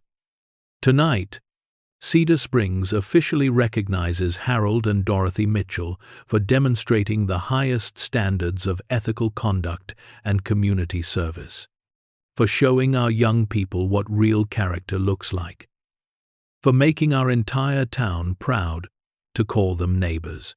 The applause was thunderous. People stood. Some were crying. Harold felt his throat close up, emotion overwhelming him. Dorothy gripped his hand so tightly it hurt. But what came next was what really broke them. One by one, people stood and spoke. Not officials, not dignitaries, but regular people sharing small stories Harold and Dorothy had forgotten or never known were significant. "Harold fixed my water heater for free when I was unemployed," one man said. "Told me to pay him back when I could. That was 12 years ago. I tried to pay him later, and he wouldn't take it. Said helping neighbors was what neighbors do." "Dorothy tutored my daughter in reading," a woman shared. "Spent 2 hours every week for an entire school year. Never asked for anything. My daughter graduated college last year because someone cared enough to help her when she was struggling. They brought us meals when my husband had his heart attack." Another voice said, "Showed up every other day for 2 months with food and kindness. Didn't make a big deal of it. Just helped." Story after story. Small kindnesses Harold and Dorothy barely remembered, but that had mattered enormously to the people they'd helped. The message was clear. They'd been doing right their whole lives.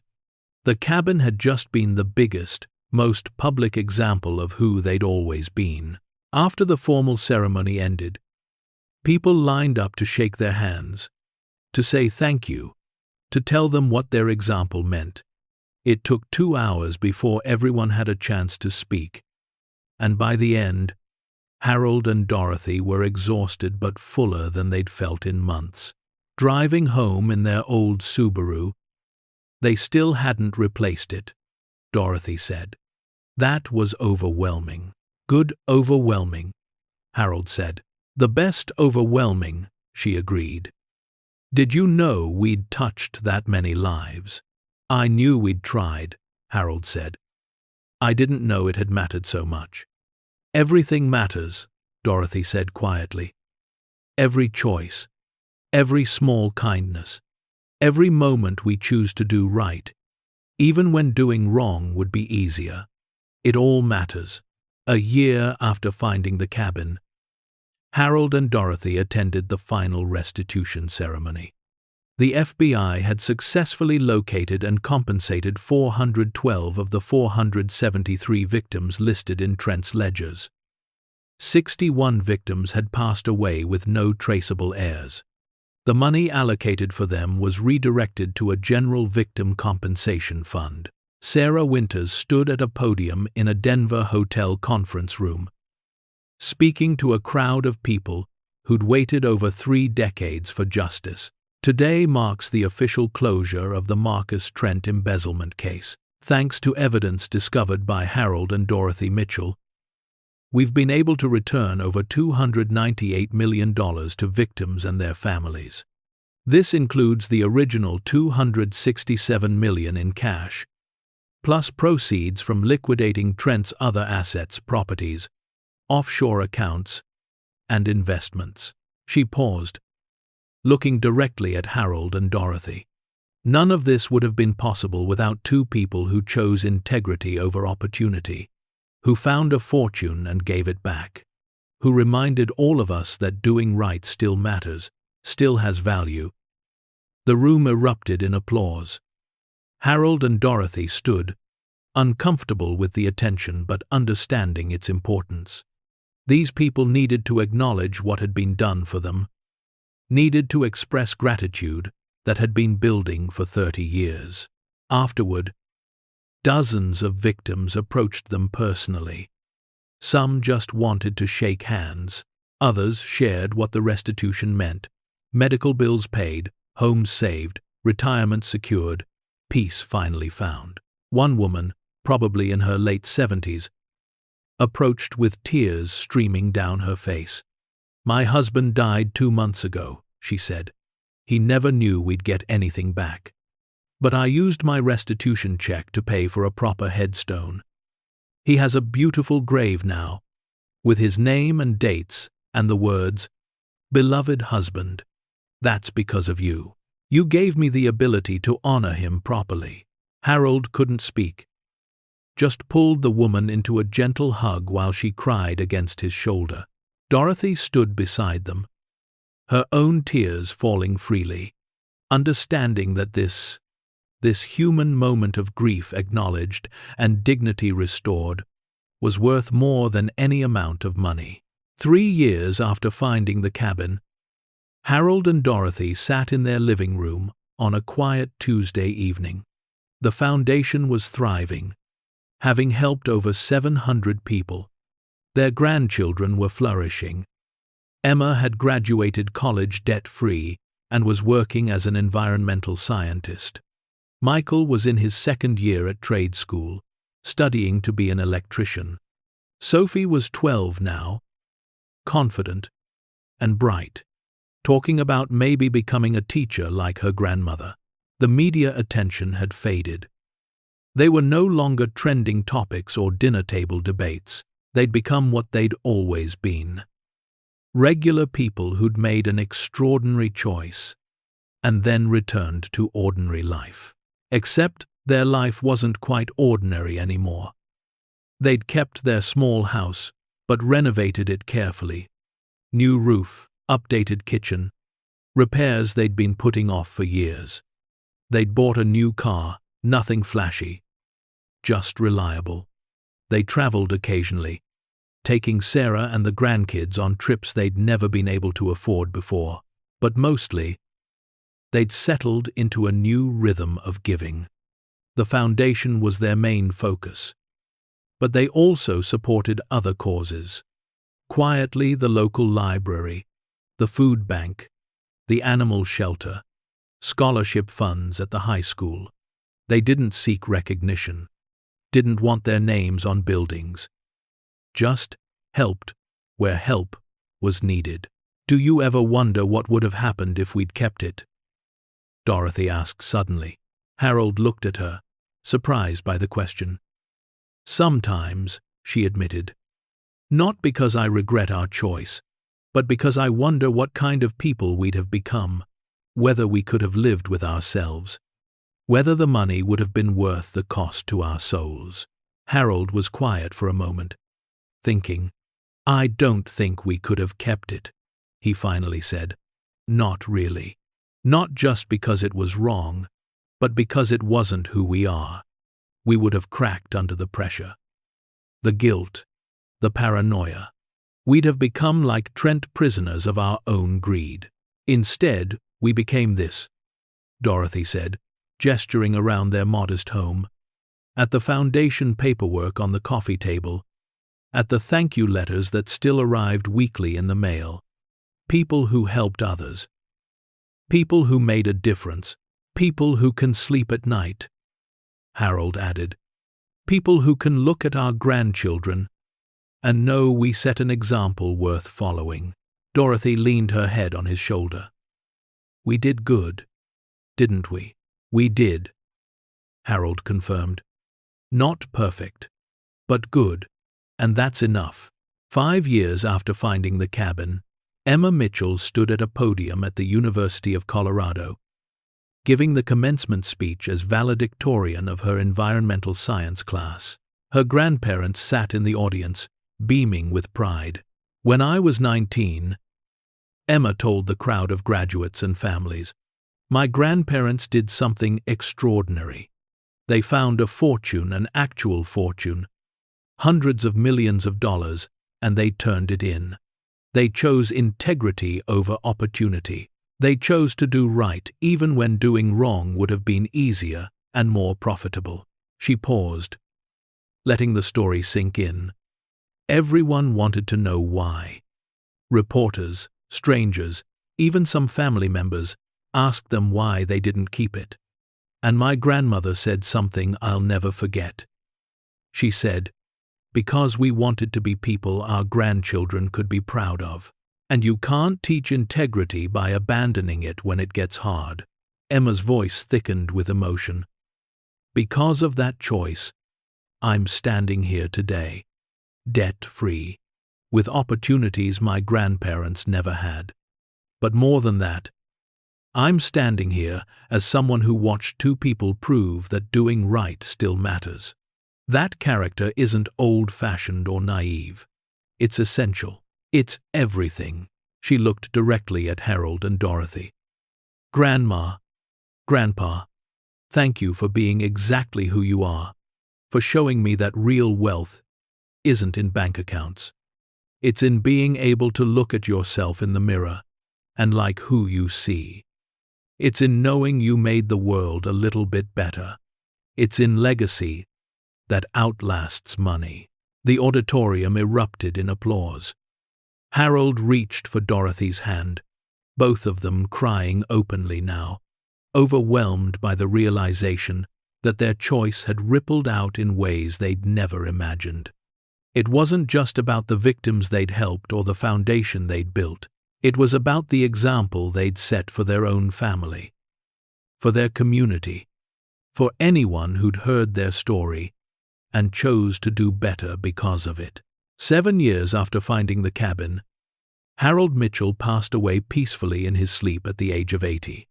He'd lived long enough to see the foundation help over 1,500 people, long enough to watch all 3 grandchildren graduate from college, long enough to know, absolutely and without question, that his life had mattered. His obituary was picked up by national newspapers, not because he was famous, but because his story had become legendary. Man who found fortune, chose integrity, dies at 80. The funeral was packed. Victims the Mitchells had helped traveled from across the country to pay respects.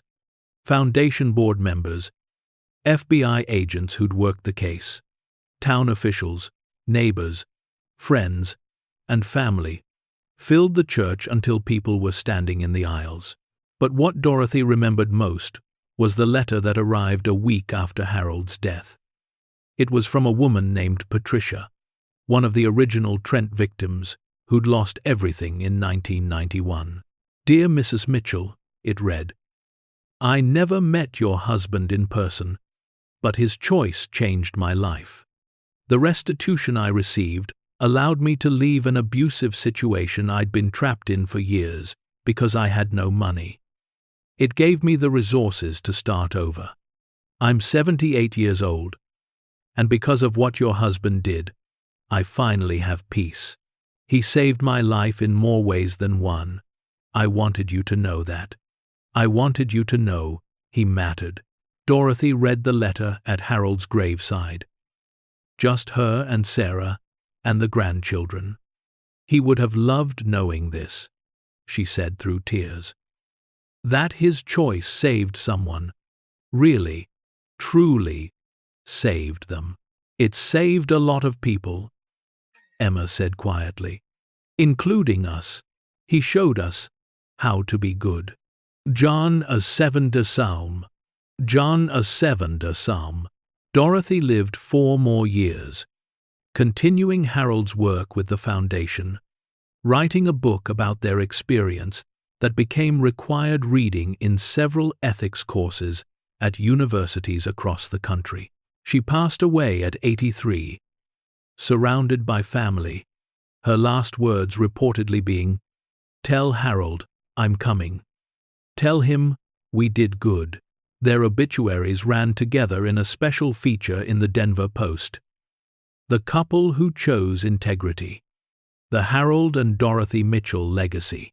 The article detailed not just the cabin discovery, but everything that had followed.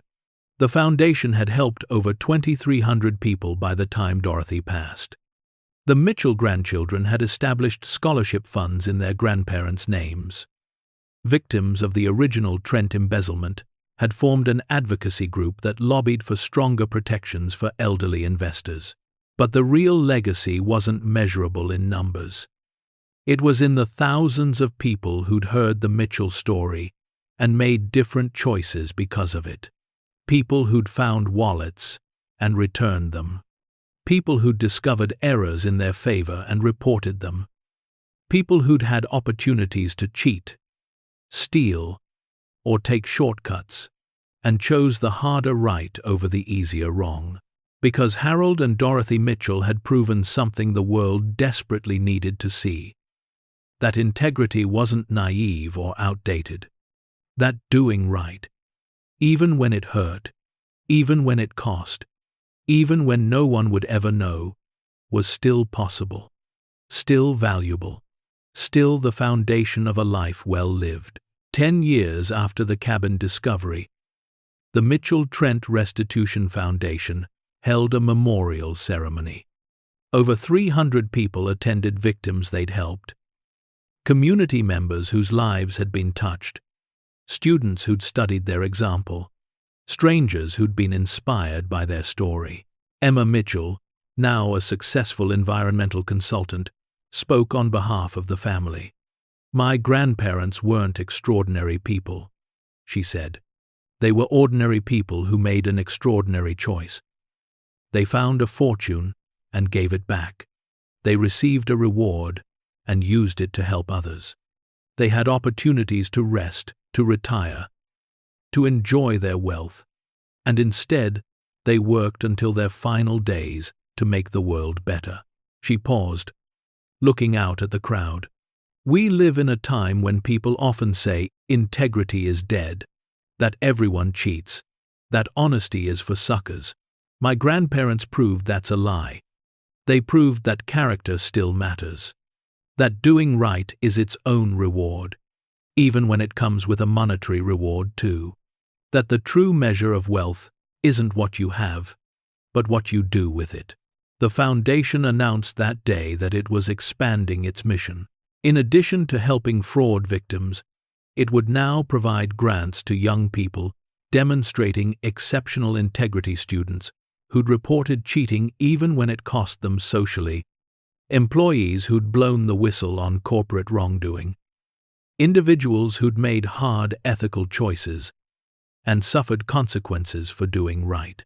The Harold and Dorothy Mitchell Integrity Awards, the Foundation director announced, because their legacy isn't just about money returned or victims helped. It's about proving that character matters. And we want to support the next generation who's trying to live by that principle. 20 years after the cabin discovery, researchers studying ethical decision-making published a paper titled "The Mitchell Effect: How Public Examples of Integrity Influence Societal Behavior." The study found that in communities where the Mitchell story was widely known and taught, there were measurably higher rates of honest behavior, returned lost items, reported errors, ethical choices in business dealings. The Mitchells demonstrated that integrity is contagious, the lead researcher explained. When people see real examples of ethical behavior being rewarded not just morally, but tangibly, it changes how they think about their own choices. It gives them permission to do right, even when it's hard. The cabin itself had been preserved by the state of Colorado as a historical site. Not celebrated, exactly, but acknowledged. A small plaque outside read, Marcus Trent Cabin, site where financial criminal Marcus Trent hid for 31 years with stolen fortune. Discovered by Harold and Dorothy Mitchell, whose choice to report, rather than keep the money, sparked the largest financial restitution in Colorado history, and reminded a generation that integrity still matters. School groups visited occasionally, part of ethics education programs. They'd stand in the basement where the safe had been, listen to the story, discuss what they would have done. And more often than not, after hearing the full story, the victims, the suffering, the Mitchell's choice, the ripple effect, students would leave saying they hoped they'd have the courage to do what Harold and Dorothy did, because that was the real question, wasn't it? Not whether you knew right from wrong. Everyone knew. The question was whether you'd have the courage to choose right, when choosing wrong was easier, safer, more profitable. Whether you'd be willing to sacrifice comfort for character. Whether you understood that some things matter more than money. Harold and Dorothy Mitchell had answered that question, and their answer echoed across decades, touching lives they'd never meet, inspiring choices they'd never know about, proving that one moment of integrity could ripple out forever. They'd been two ordinary people who'd stumbled into an extraordinary situation. They'd been scared, tempted, and very human in their struggle. But in the end, they'd chosen to be the people they wanted to be, rather than the people their circumstances might have made them. And that choice, that simple, hard, costly choice, had changed everything. Anyone can find fortune if they're lucky. But only the truly wealthy understand that integrity, character, and peace of mind are treasures no amount of money can buy, and no circumstance can steal unless you give them away. As the sun set over the Colorado mountains where their story began, the Mitchell Foundation continued its work. Grandchildren carried forward their legacy. Victims they'd helped paid it forward to others. And somewhere, in ways large and small, people who'd heard their story made better choices because two elderly people had proven that doing right still mattered. Because for Harold and Dorothy Mitchell, and for everyone they inspired, the real fortune was never in that safe. It was in the mirror. It was in knowing they'd stayed true to who they were, even when the whole world was watching to see if they'd break. They didn't break. They stood. And in standing, they reminded the rest of us that the measure of a life isn't what you accumulate. It's what you do when tested. It's choosing character over comfort. It's understanding that real wealth is being able to sleep at night, look your family in the eye, and know you did right, even when it hurt. That's the legacy Harold and Dorothy Mitchell left behind. Not millions of dollars, though they helped distribute hundreds of millions to those who deserved it. Not buildings with their names, though the foundation bearing their name helped thousands. But something more lasting, proof that in a world that often rewards selfishness, integrity can still win. That in a time that celebrates shortcuts, taking the long, hard, honest road still matters. That, in an age of cynicism, choosing to be good truly, purely good, is the most radical, revolutionary, important thing anyone can do. They were just two people who found a fortune in a cabin during a blizzard. But what they really found was an opportunity to prove who they were. And they chose wisely. The end. Up next, two more incredible true stories that will restore your faith in humanity. Click now to continue the journey with us. And don't forget to hit subscribe if you believe that integrity matters that character counts, and that doing the right thing, even when it costs everything, is always worth it. Because tomorrow we have another story that proves heroes don't wear capes. Sometimes, they just wear ordinary clothes and make extraordinary choices.